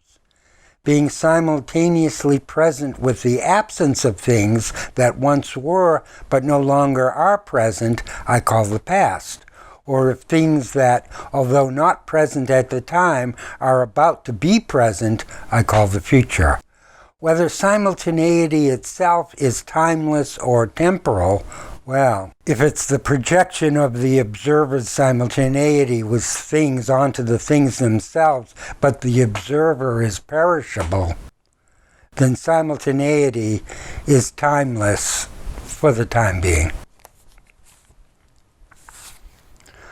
On the analogy of empty space, the transparency of which is conceivable only relative to the material objects which are added to or subtracted from it, so that by itself space remains a purely phantom phenomenon, so the imagination is itself conceivable only as a transparency relative to the images which are added to or subtracted from it. Extended and inner space are two transparencies, one inside the other, a world apart.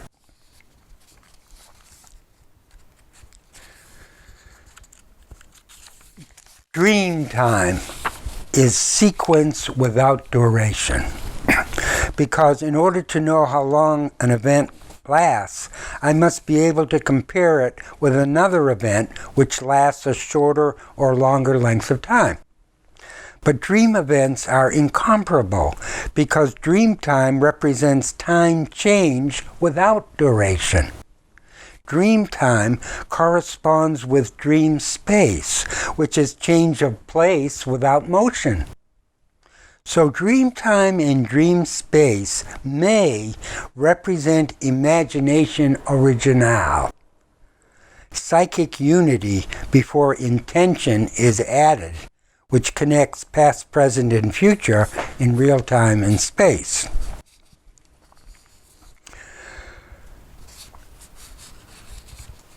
The following are miscellaneous, a trail of miscellaneous, I hope, insights. Simultaneity is stationary or stop time, that is, time in which all relative movement which time requires in order to pass has ceased.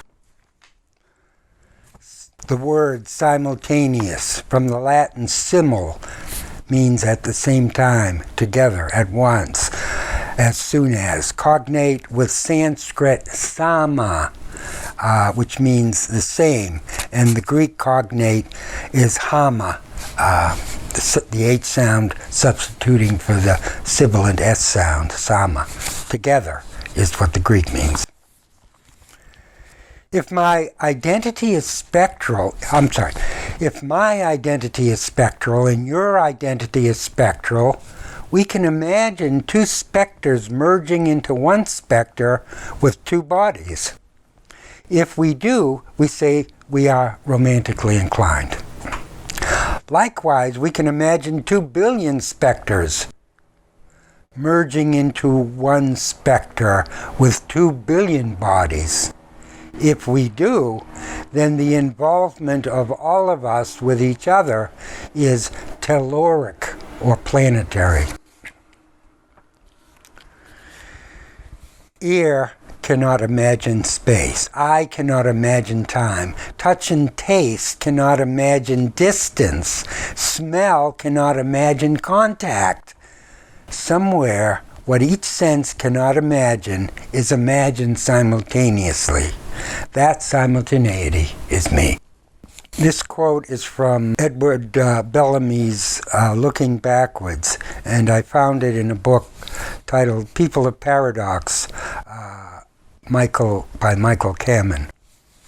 Quote, "The idea that I was two persons, that my identity was double, began to fascinate me with its simple solution of my experience." That's Julian West in a character in Edward Bellamy's Looking Backwards. The two persons is the one who looks backwards and the one who looks forward. Unquote. Unlike Julian, I'm two, not as the result of looking backwards and forwards. I'm two because one me, my body, experiences sensations: sight, sound, smell, taste, touch. Sensations so unlike each other that what needs to be explained is why I'm not five people instead of one, each located in a different country where a different language is spoken. But another me, my mind, experiences them as a coherent unity. The question is, what unites that initial incompatibility of the senses? The answer: the sensations are imagined to be one because they occur simultaneously. Simultaneity of time is imagined as simultaneity of place. That is, imagined as the same place, and the same place is imagined to be me. In 1981, when I first considered the question how the senses contribute to a unified personality, I drew the conclusion that given the incomparable diversity of the senses, the fact that I go about as a single body may have deluded me into believing that I'm one person and not a hodgepodge of irreconcilable sensations masquerading as a unity. At that time, I speculated that the senses united by means of a, quote, hedonistic calculus, unquote. Let me quote from the notes I took at the time. A theory of personality. We each have 5 dispositions, 5 fingers, 5 toes, 5 senses. If female, the 5 dispositions are 3 girls and 2 boys. If male, 3 boys and 2 girls. If gay, 2 boys, 2 girls, 1 tuba player.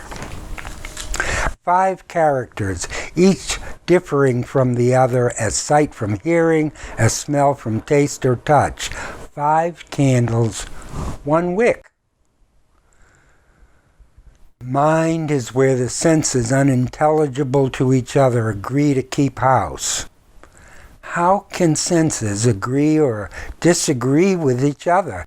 In what language do eye and ear swap tales? How converse light and dark with loud and faint? Or sweet and sour with smooth and rough? Or with redolent and noisome? They communicate according to what irritates or gratifies. By means of a hedonistic calculus, the senses negotiate mind into being. The sound of the sharp blades slicing the onion pleases the ear. The smell, the exhalation of the onion, irritates eye and nose, but tongue is pleased. Skin, non-committal. Eye and nose, cabal. Likewise, tongue and ear. Skin holds the decisive vote, to slice or not to slice. Smells like trouble, nose admonishes. Honeysuckle has turned your nostril head, retorts tart tongue. But skin is its own person. What's onion skin, philosophizes, if not a silky geisha? Senses so unlike that only mind could love them. Language dispatches taxis down signless streets, past unnumbered houses. Years later, I detected in the notion that the senses negotiate mind into being an assumption that challenges the current scientific theory that the brain inducts the senses into a unified nervous system. According to current theory, upon being stimulated, the sense organ asks the brain whether the sensation it experiences feels good or bad, pleasurable or painful, whereupon the brain, submitting the question to an electrical think tank, decides whether the sense organ should encourage me, its host, to cry out in pain or sigh with pleasure.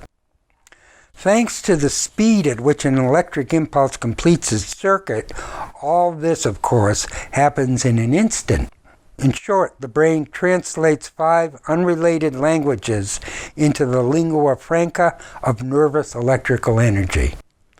Bypassing the question altogether, what part, if any, the speakers of the languages play in creating the universal medium of communication?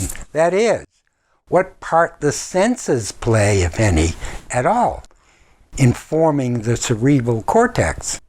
Or is it the cerebral cortex alone that unilaterally grants to the senses a license to experience sensations? The difficulty here is that brain and mind belong to 2 different realities. The one objective, the other subjective, which nevertheless overlap and combine into a single binocular reality. What I find interesting about these scattered early thoughts on the senses is that in rendering them subject to a hedonistic calculus, I had leveled out their differences, making of them pleasure seekers and pain avoiders. And since science has elected the brain the pleasure and pain capital of the body, I was attributing their unity to the brain. Now, on the contrary, I assume that in the early embryonic phases, the senses and the brain develop interactively.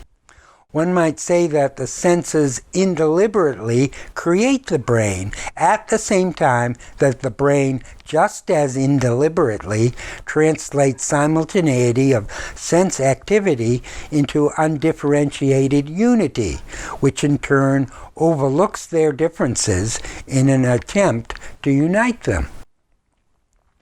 At the time, I hadn't yet reached that point in my thought, although I was moving toward it negatively by satirizing brain theory whenever it laid claim to being a theory of knowledge. For example, also in 1981, I wrote the Judas Lecture on the Human Brain, delivered at a meeting of the Junior Chamber of Commerce, Judas spelled capital D, J-E-W-D-H-A, the Judas Lecture. The lecture. The brain is the body's stockholder. It keeps a portfolio of sensations. Wetness, for example, is a sound investment, provided that the body doesn't get in over its head. Heat is a sound investment, but here the body must proceed with caution. Ice cream is generally safe.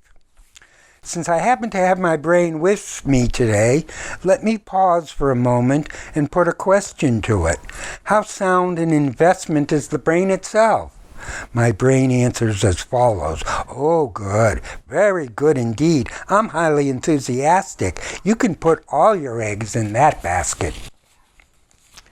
The brain plumes itself on being a think tank. But here is the inside dope. The brain is in the electrical transformation business. It transforms electrical impulses into sensations. It thinks it has a monopoly on sensations, but does the heart have a monopoly on blood simply because it pumps it? Does the stomach have a monopoly on food simply because it digests it? Does the bladder have a monopoly on piss simply because it stores it? Nevertheless, unlike heart, stomach, and bladder, which which perform their functions without knowing what they are doing, the brain is very well aware of its importance sensation-wise. How is this knowledge expressed? In ideas. Ideas are the scrap heap of sensations. Ideas are what's left over after electrical impulses have been received and sent on their way as sensations. Consequently, ideas are pure profit in the same way that scrap, which can be melted down and recycled, is pure profit. The question, of course, is of profit to whom? Anyway, how did a scrap heap get to be king of the mountain? Gentlemen, the sad fact is the brain has no more idea why it thinks than the heart has why it pumps. To the extent that the brain thinks it knows why it thinks, to that extent does it delude itself with visions of grandeur, the end result of which is the merciless exploitation of the organs of the body. Therefore, I propose that the Junior Chamber of Commerce go out on strike. Picket the brain. Halt the production of ideas. Let us turn our back on all ideas of anticipation and regret, joy and sorrow, love and hate, good and bad. Instead, let us bend our efforts toward providing ourselves with the necessities of life during half the year, and the rest of the year go on picnics. Furthermore, inasmuch as the brain is a speculator on sensations, let us boycott all fastidious ones, unless you prefer coq au vin to brotherhood, color TV to keeping in the pink, symphony, jazz, rock, or disco music to whistling while you work. I, for one, gentlemen, am tired of living in the hip pocket of my brain. Come, and once and for all, let us unite in brainless affection. I thank you. Unquote from Judah's speech. Notice that the Judah begs the question as to whether the sense organs produce the sensations which they simply deposit in the brain bank and receive them back as bank statements, or does the brain produce the sensations which are granted to the sense organs in the form of high-interest loans? In other words, who owns the sensations, the senses or the brain, the people or the Central Bureau of Population?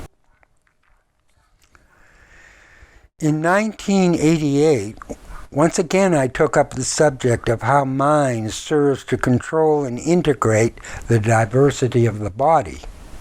I took it up in the form of a parody of left-right brain theory. At the time, I was determined to dispel the trance current science had put me under with regard to that theory. Grippo, the Guru Hippo, discusses left-right brain theory and stupidity. On another occasion, someone asked Grippo, how does the brain work? Grippo wiggled one ear, then the other, and emerging from the pond, he gave the following reply. The brain is composed of dozens of tiny brains, each with a mind of its own. The leg brain wants to walk, the tongue brain wants to talk, the eye brain wants to gawk, the heart brain wants to knock, the jaw brain wants to lock, the cheek brain wants to mock, the fist brain wants to sock. And on the right side, the leg brain wants to trip, the tongue brain wants to sip, the eye brain wants to drip, the heart brain wants to skip, the jaw brain wants to rip, and cheek and ear and fist are out to lunch. However, at some point in the course of animal evolution, all the brains met together and formed a loose bicameral confederation called mind. Since that time, representatives have sat in continuous session, debating, passing, defeating, and shelving resolutions such as the following. A law to prohibit smoking proposed by the lungs but buried in the glands. An increase in salary granted to the hips. A recommendation to investigate the heart made by the blood to be carried out by veins. The swearing in of a carbuncle. A farewell banquet for a turd. A stubborn kneecap deadlocked with a shin. Bones swinging majorities, sinews cracking whips, boondoggling elbows, junketing ganglia, ankles caucusing with heels, thumbs up for re-election, genitals sulking in the vestibule. But does bicameral mean two brains or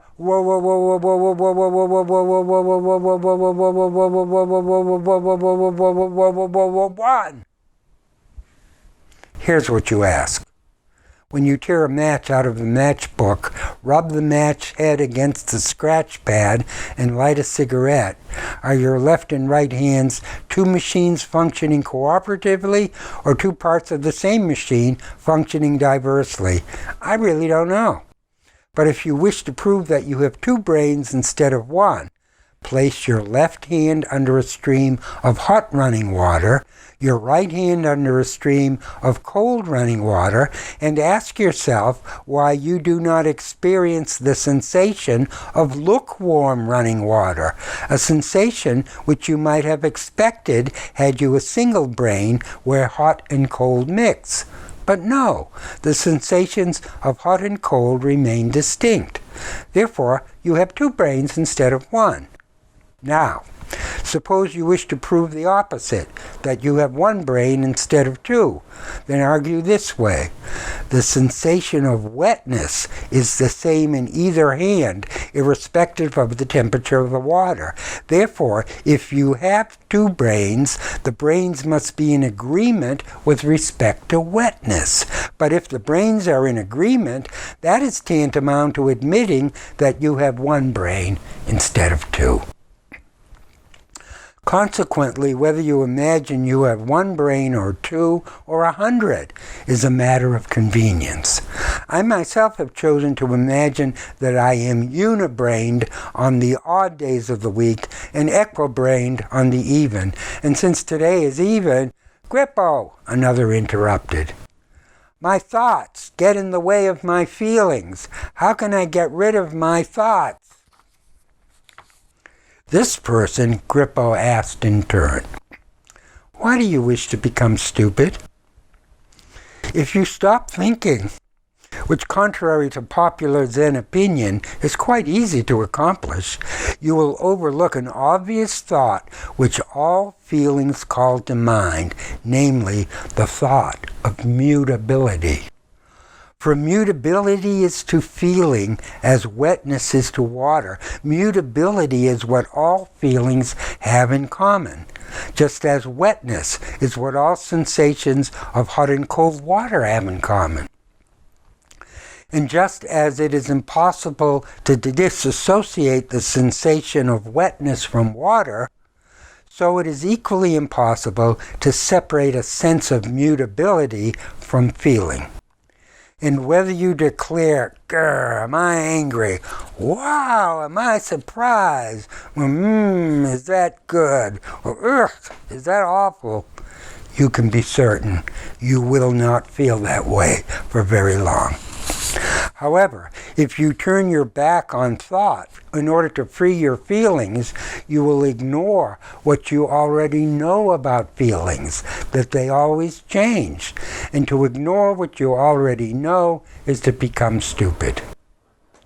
Whereupon an attendant arriving with a fresh pot of jam, Grippo broke off speaking and withdrew into the mouth of a cave. What apes are saying. Sapiens are the simians, too stupid to survive without big brains. Argument for changing our name from sapient to fumus. They may think, they may laugh, but no animal smokes, only man.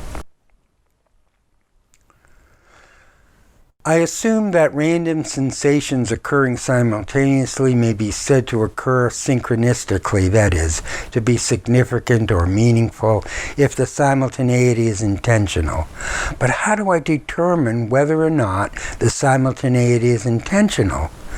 Sensations triggered by random events that occur in the world outside my body are random sensations. So how does the random become intentional? To repeat what I wrote above, sensations coincidentally happening at the same time produce an impression of simultaneity on the organism, which triggers the creation of an imagined inner space or mind. Since simultaneity causes the mind to exist, but the mind is essentially a faculty for intending outcomes, the mind construes itself as an outcome intended by the sensations. It's a natural mistake for the mind to make, since it could just as well have judged itself to have been a random product of the senses, but a mistake which serves to increase its confidence in its own powers and hence to strengthen the organism's unity. The immediacy of my awareness of my body is unique to me and cannot be shared, just as the immediacy of your awareness of your body is unique to you and cannot be shared. Seeing, however, that I am aware that the immediacy of my awareness of my body is unshareable, just as you are aware that the immediacy of your awareness of your body is unshareable, nevertheless, how can we combine with any conviction that our shared awarenesses, that I am not you and you are not me, into an imagined we? How can I do that when what we share in common is paradoxically our awareness of the mutual exclusiveness of the immediate awareness of each of his or her natural body? The answer is that as much as we might want to share a mutually imagined body with the same immediacy with which each is aware of his or her natural body, we can't. The best we can do, if we are to respect the limits of our mutual awareness, but at the same time to infuse our mutual awareness of a shared imagined body with as much immediacy as possible, is to imagine what in fact is true, namely that we exist simultaneously. And moreover, to infuse our mutually imagined body with the immediacy of shared simultaneity of existence, as a real, if somewhat contrived imitation of the immediacy with which we are aware of our natural bodies.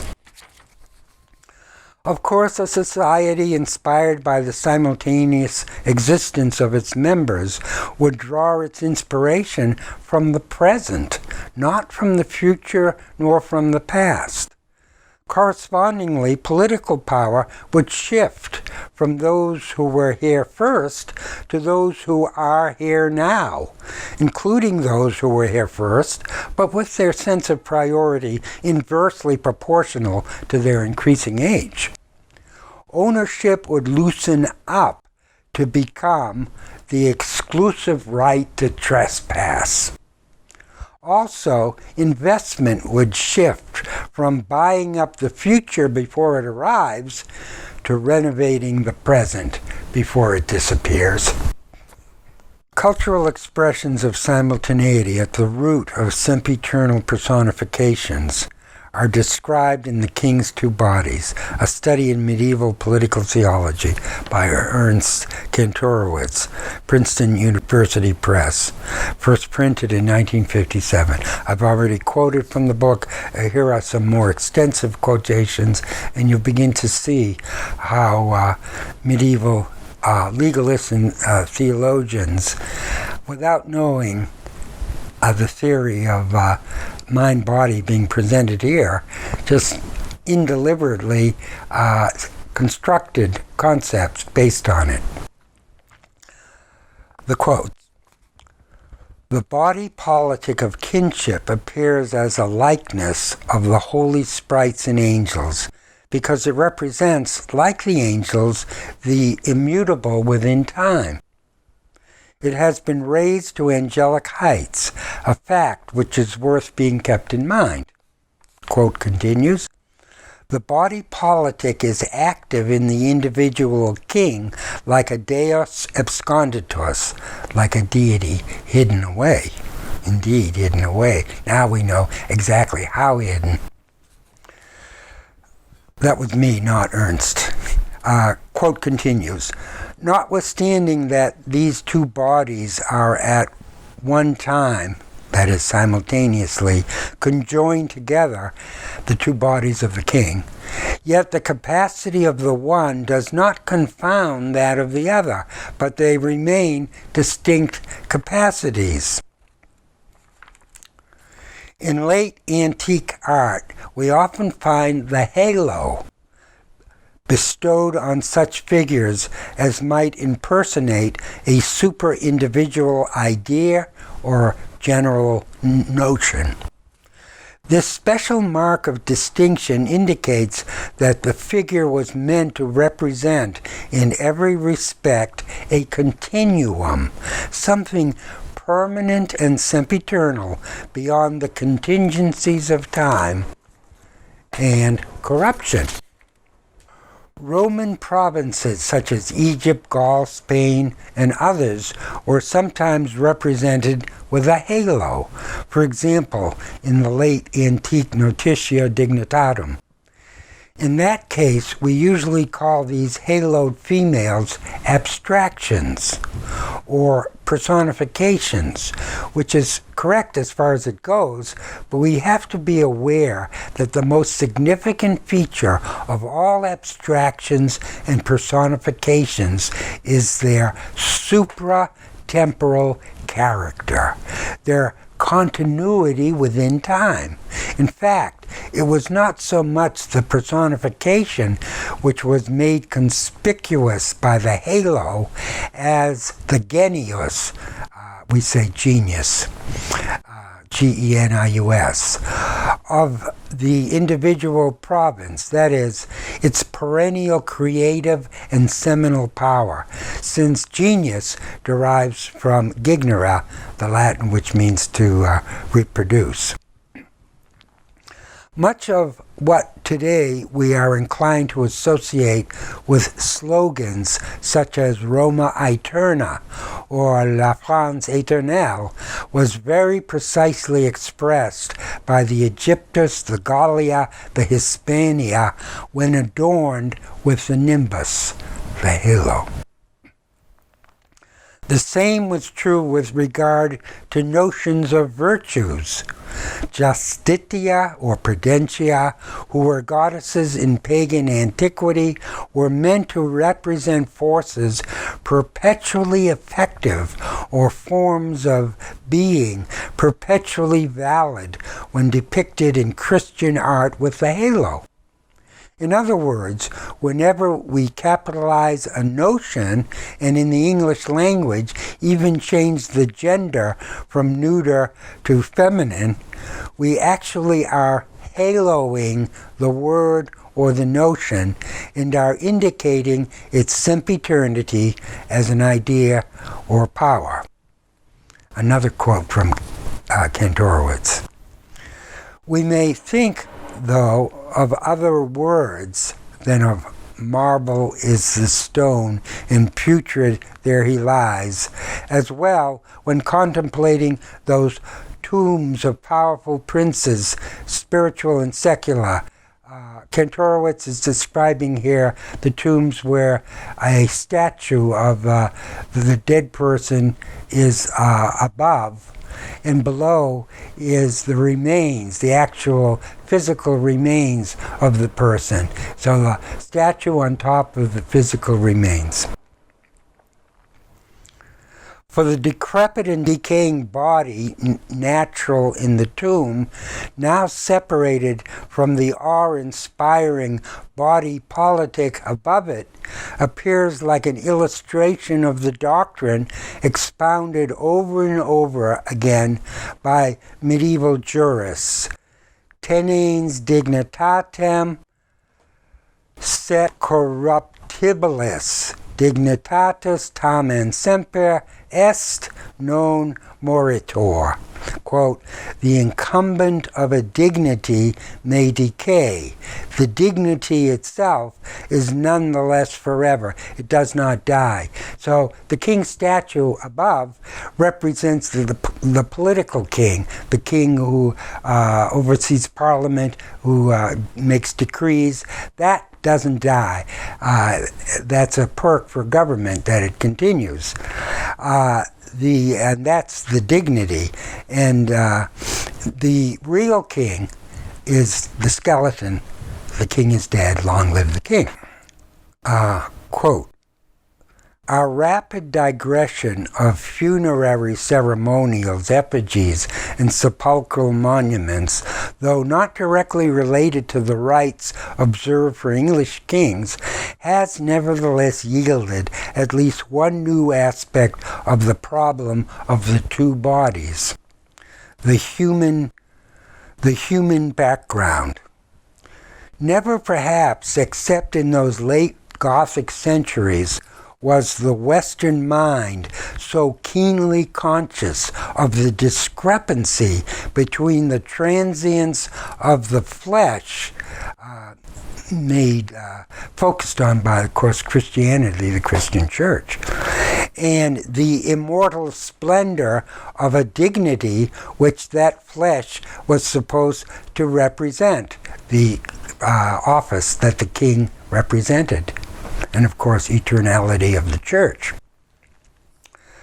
We understand how it could happen that the juristic distinctions, though developing quite independently and in a totally different thought compartment, eventually fell in with some very general sentiments, and that the jurists' imaginative fictions met with certain feelings which, in the age of the danse macabre, where all dignities danced with death, must have been peculiarly close to the surface.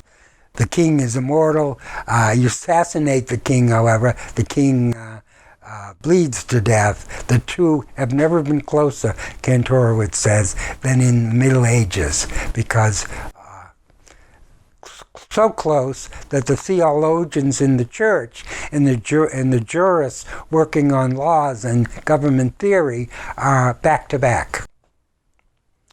The jurists, as it were, discovered the immortality of the dignity, that is, the office, the government. But by this very discovery, they made the ephemeral nature of the mortal incumbent all the more tangible, the representative, the living representative. We should not forget that the uncanny juxtaposition of a decaying corpse and an immortal dignity as displayed by the sepulchral monuments, or the sharp dichotomy of the lugubrious funeral train surrounding the corpse and the triumphant float of an effigy dummy wrapped in regalia, was fostered after all in the same ground, came from the same world of thought and sentiment, evolved in the same intellectual climate in which the juridical tenets concerning the king's two bodies achieved their final formulation.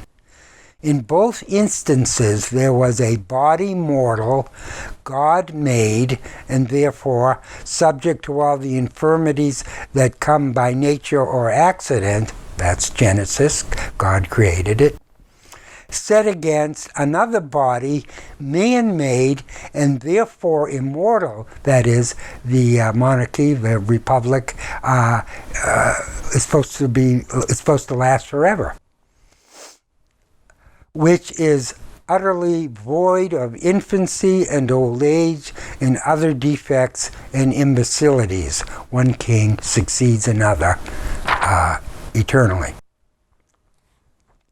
In short, the quote continues, one revealed in strong contrasts of fictitious immortality, both immortalities fictitious, and man's genuine mortality, contrasts which the Renaissance, through its insatiable desire to immortalize the individual, which manifests in the 17th century by the individuation of property, thanks to, among others, John Locke.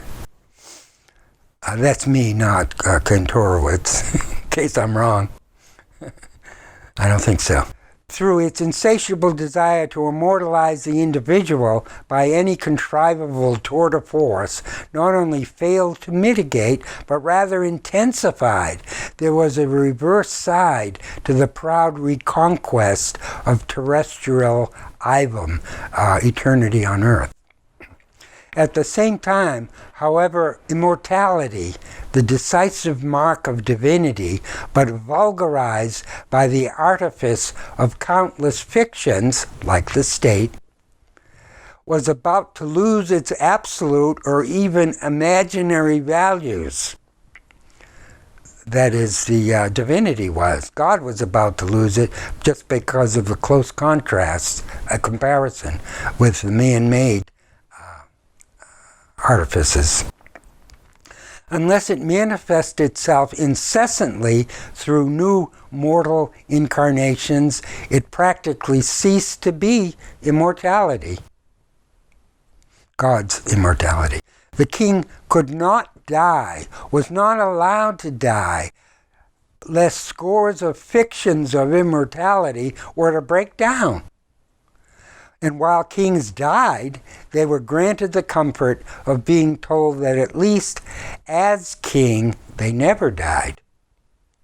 The title outlives the person who holds the title. Bureaucracy? Sound familiar?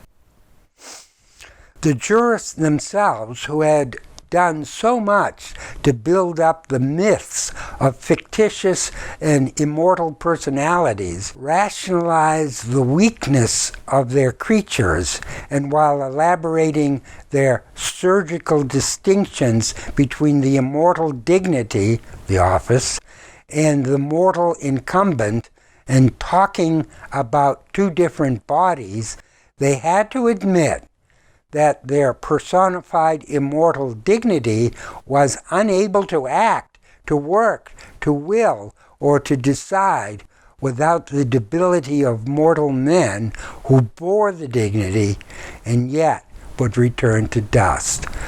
Here are problems for the student of Renaissance history as to how the subjects are presented. Nevertheless, since life becomes transparent only against the background of death, and death against the background of life, that's the proximity he was talking about, medieval times, they've never been closer. It's pretty far away from now, particularly with technology, and machines have a function of, are they alive or are they dead, blah, blah. Against the background of life, nevertheless, since life becomes transparent only against the background of death, and death against the background of life, the bone-rattling vitality of the late Middle Ages appears not devoid of some deeper wisdom. What one did was to build up a philosophy according to which a fictitious immortality became transparent through a real mortal man as its temporary incarnation, while mortal man became transparent through the new fictitious immortality, which, being man-made as immortality always is, was neither that of life eternal in another world, nor that of the Godhead, but that of a very terrestrial political institution, unquote, the state.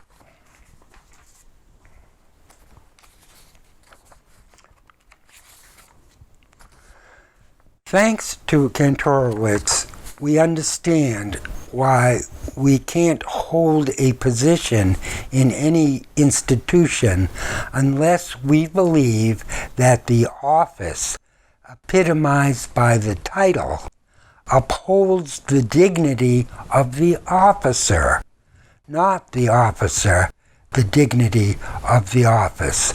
The hard lesson that every brilliant novitiate learns as they begin ascending the hierarchy.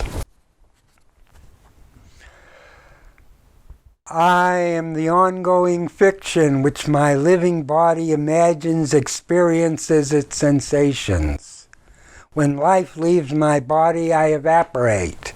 If life, as it were, is the sun, then you might say, I am the shadow my body casts inwardly. The person, the fiction generated by the body, is invisible, inaudible, impalpable, scentless, tasteless, unable to be perceived by the senses. It seeks witnesses to confirm its reality. The false testimony of other persons, equally as shadowy. Since Rabbi Crossbones has been accused of frittering away his time here on earth without being of use to anyone, he has decided to start a dating service called Rabbi Crossbones Dating Service. Here is his free offer to meet and go on a blind date with yourself. First, close your eyes, then swivel your eyeballs. Those sparks you see are caused by motor nerve synapses activating the muscles required to swivel your eyeballs. Now, if you ask yourself who the person is situated behind your eyes, observing the sparks, the answer is, that's you. Say hi. Just a minute, Rabbi. If that's me, what do I look like? How would I recognize myself in a crowd? True, you're in the dark. So isn't everyone. It's my opinion that everyone begins as the same person, sort of like a representative of the species with its genetic material still half asleep, and undergoes modification depending on how the person reacts to what it sees over the years, peering through those eyes it has at its disposal. Moreover, the reason there are communists is because they believe it's the same person looking through 7 billion different sets of eyes. And the reason there are capitalists is because they believe it's 7 billion different people who are looking through the same genetic model of eyewear, custom tinted. The capitalists argue that it's the difference between folks that keeps the pot boiling. The communists, that it's the similarity that keeps the pot from boiling over. Well, we had 10 million years to decide the issue. Now, with abrupt, irreversible climate change, our time is up. It was getting boring anyway. After I'm dead, as far as I know, my life won't have mattered. So why does it matter now? Because matter that matters now is living matter. And living matter lives to matter now. The one thing I can be sure of about an infinite universe, possible to name, yes, but impossible for infinity it's in its entirety to be conceived by mere n+1 creatures like me, is that countless in number as the objects in space may be, everything in infinite space is present at the same time. Simultaneity is a kind of multineity, is thinkable, whereas spatial infinity is not. The reason it's thinkable is because the concept of simultaneity suspends the passage of time between even an infinite number of objects existing at the same time, allowing the objects to be conceived as an atemporal unity. Questions of sooner or later, prior or subsequent, being irrelevant, since everything exists in the moment, in the now. On the other hand, for spatial infinity to be conceivable as a unity, space in its entirety would have to be stacked up in one spot, which is absurd, since space would exist all around the stack.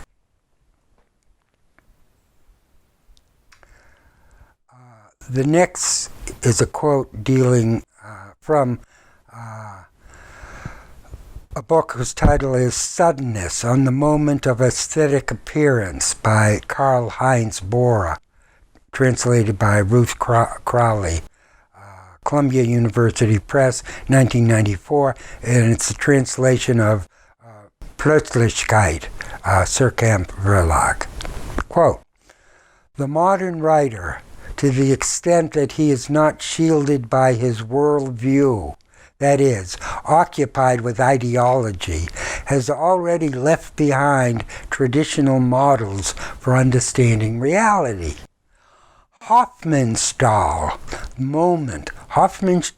moment is one of the first proofs for this negative, theory-free vulnerability of the reflecting modern artist who has broken out of traditional certainties.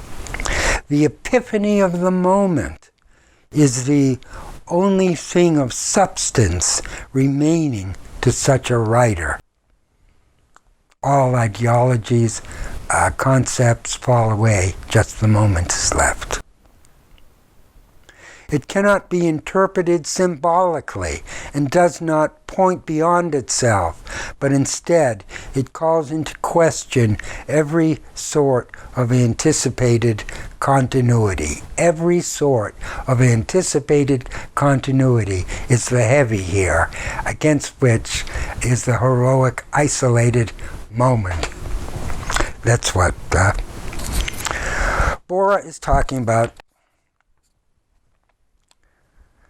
Years ago, when I read him, the German philosopher Kant convinced me that all we know of reality is what our senses report. That's why I was annoyed while I was sitting in the backyard that the sound of water burbling from the fountain seemed to be coming from the fountain and not from my ears. Clearly, experience was contradicting Kant by inducing me to believe that whenever I heard the sound of water burbling from a fountain, but my ears stayed dry, the sound was not in my ears, but as Kant would have it, but in the fountain. I hate when life plays me for a patsy, so in order to return the sound of the water to its rightful source, I overrode my tactile sense, which swore my ears were dry, and imagined that I was a fountain and that the water I heard was indeed pouring out of my ears. Thanks to the assistance of my corrective imagination, at once the illusion disappeared that the sound of the water arose from the fountain and not from my ears. In the meantime, night had fallen, and the decorative lights wrapped around the branches of the ficus tree, which stood across the yard from where I was sitting, turned on and began to glow. Here was a new cause for annoyance. I knew that I was aware that the lights had come on because their illumination played across the lenses of my eyes. But how to replay the sensation so that I dispel the illusion that the illumination originated with the lights and not with my eyes? Earlier, I had returned the source of the sound of the water to my ears by imagining I was a fountain. I could trick my ears with a visual image because audition has no discrimination when it comes to visuals. But I didn't see how I could trick myself into reimagining that the sight of the illumination originated in my eyes and not in the lights, when my eyes, the authority on visuals, were convinced of the opposite. Resorting to the only strategy I could think of, I allowed my eyes to go out of focus and viewed the lights through each eye independently of the other until their binocularity became undone. What happened next was quite surprising. If previously in the auditory experiment, the source of the sound of the water had traveled, so to speak, from the fountain to my ears, now, by virtue of having relaxed their binocularity, my eyes appeared to stretch across the yard right up to the lights, leaving me behind at the other end of a dark visual tunnel. Apparently, if the lights wouldn't come to my eyes would go to the lights, until the lights were pasted on the lens of my eyes, proving, as Kant insists, that once we dispel the illusions that have become second nature in our arsenal of survival, all we know of reality is what our senses report. Because I remain self-identical throughout the large-scale changes my body undergoes over the years, owing to growth and decay, even when my body begins to die, I cling to my conviction that I am detachable from it, as a numerical sum is detachable from the column of figures that add up to it. I am Simultaneo Man. By feeling simultaneously the diverse sensations of sight, hearing, smell, taste, and touch, and by responding to that simultaneity as if it were a spectral sense organ, whose function it is to integrate the other sense organs and e pluribus unum, endow them with a singular identity, my body imagines that it has a self. Imagines that it is me. I wonder, however, whether I am real or merely a figment of my body's imagination. To assure myself that I am real, I seek the confirmation of selves imagined by other bodies. But other selves are seeking the same confirmation as I am, that they are real and not just imagined. In this manner, our bodies, under the guise of being personable, associate and form societies. We are all simultaneoites, seeking confirmation that we are real.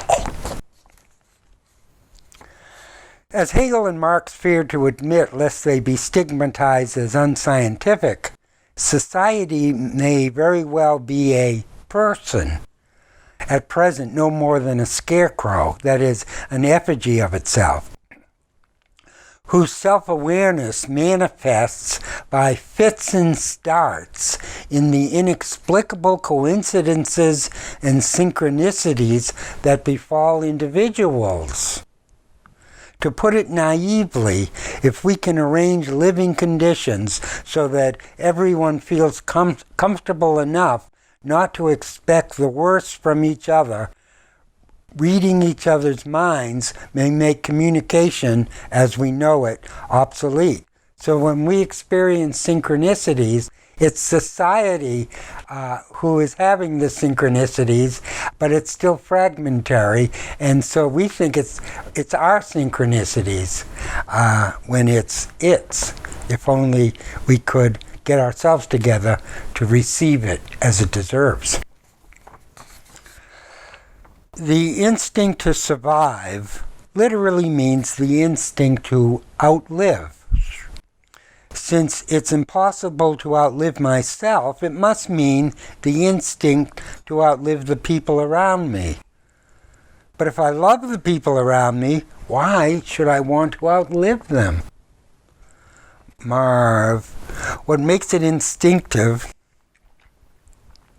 is the urgency on the part of nature to camouflage the contradiction that by preserving its life at all costs, the organism is maneuvered into surviving the people it would never dream of surviving, because they are what make life worth living.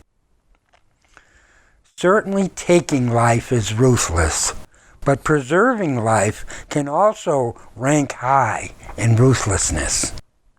And to what end? That the planet might hoard up as much life as possible in the hope of outlasting any unforeseen interruption of living conditions. When I finally thought it through, I wished I hadn't even begun thinking about it. As I had feared all along without knowing why, the truth was a Medusa head in mothballs that activates upon being seen. You don't just look at the truth. The truth looks back at you with a look so uncanny that the only way to catch its meaning is to turn to stone.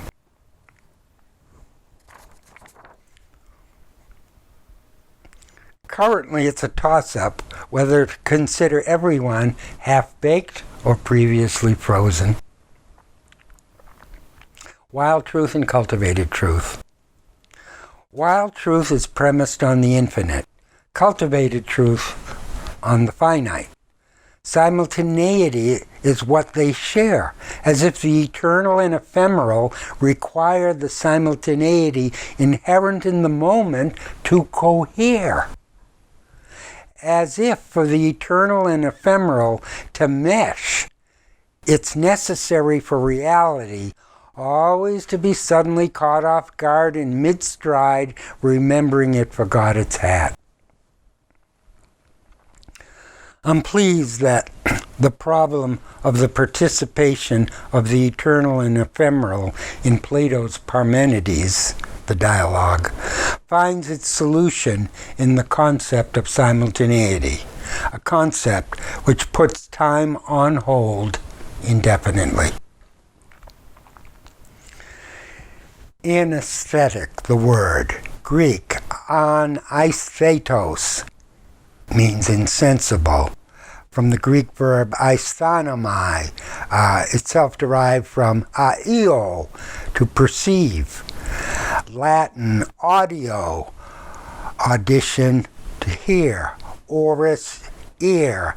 Sanskrit root a, plus the digamma, v, that sounds like y, sounds like v. Avami, means, the Sanskrit means to care for, to watch over, to protect, to love. In Greek, the cognate is aetos, eagle.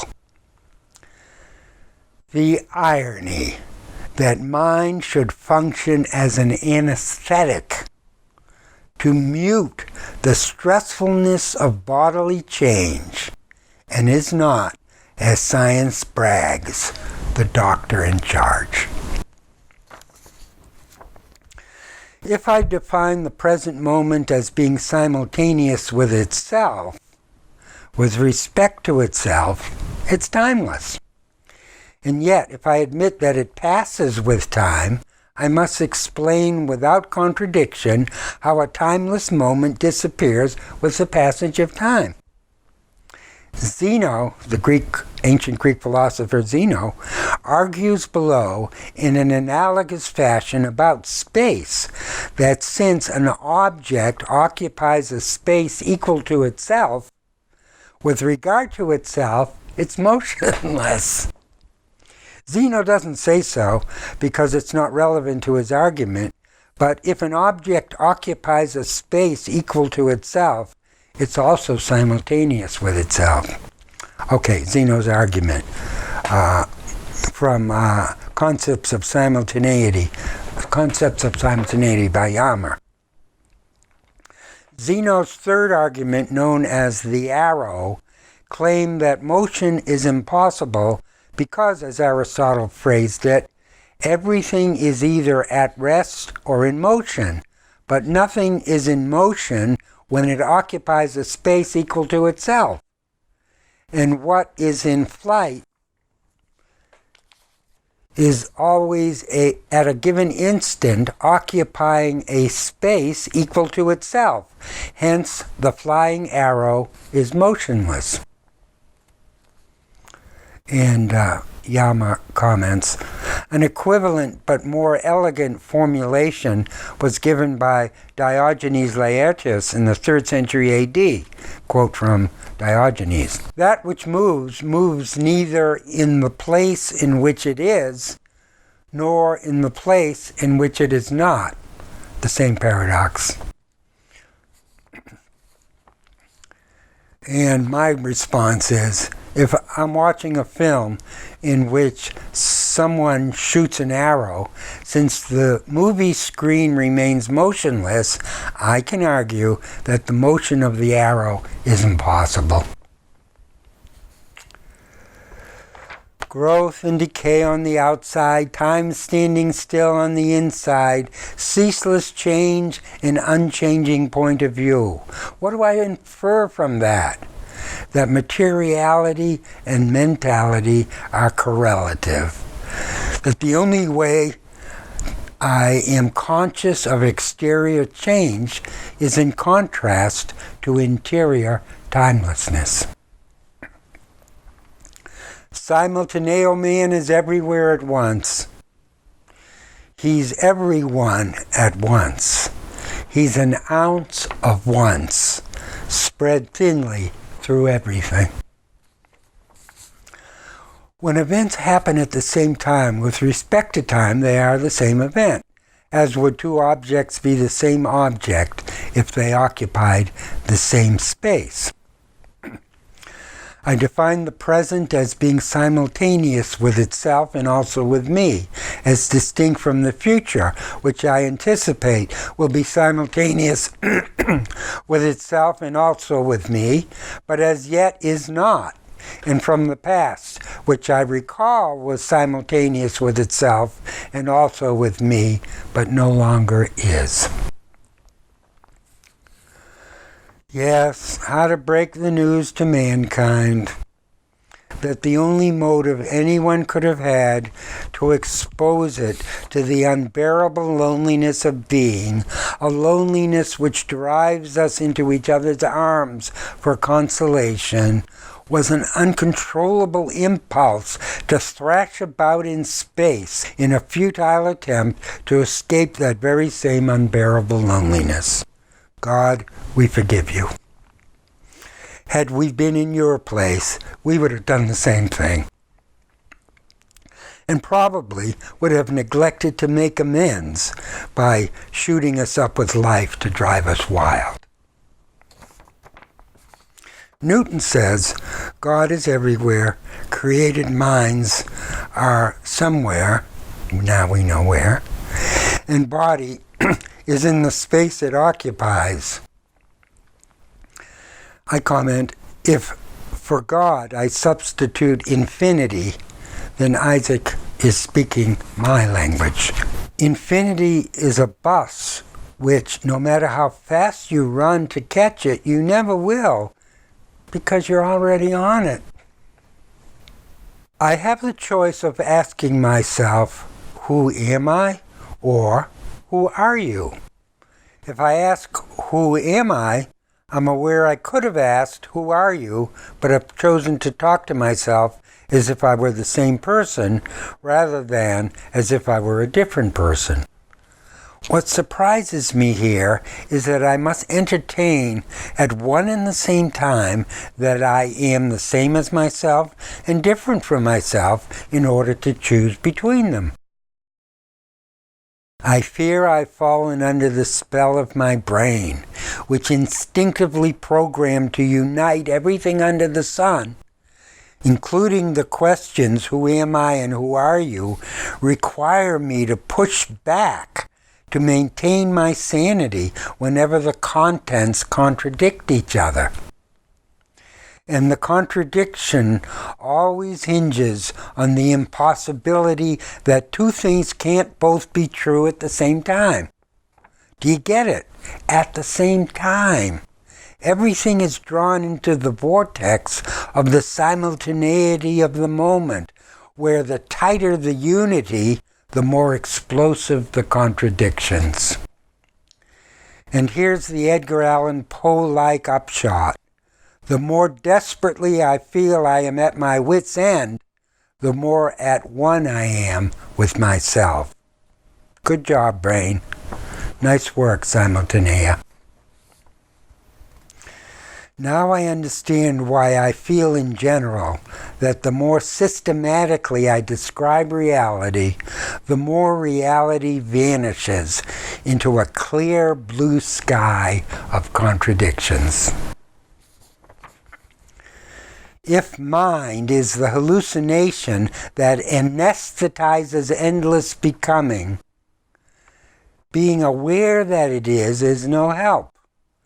For on the pretext of escaping the hallucination by perceiving it from without, I only produce a hallucinatory ripple effect. In contrast to physical space, where the rule is that two objects cannot occupy the same location in space at the same time without being the same object, the analogous rule for temporal inner space is that two events cannot occur at the same time without being different events. I am an organic robot. Unlike mechanical robots, we organic robots grow wild. We take ourselves personally. We form communities, which we personify in turn as the social body of an invisible giant robot whom we dress in customs and habits according to our notion of what is fashionable, depending on where in general we think we are and what attire is appropriate to wear there.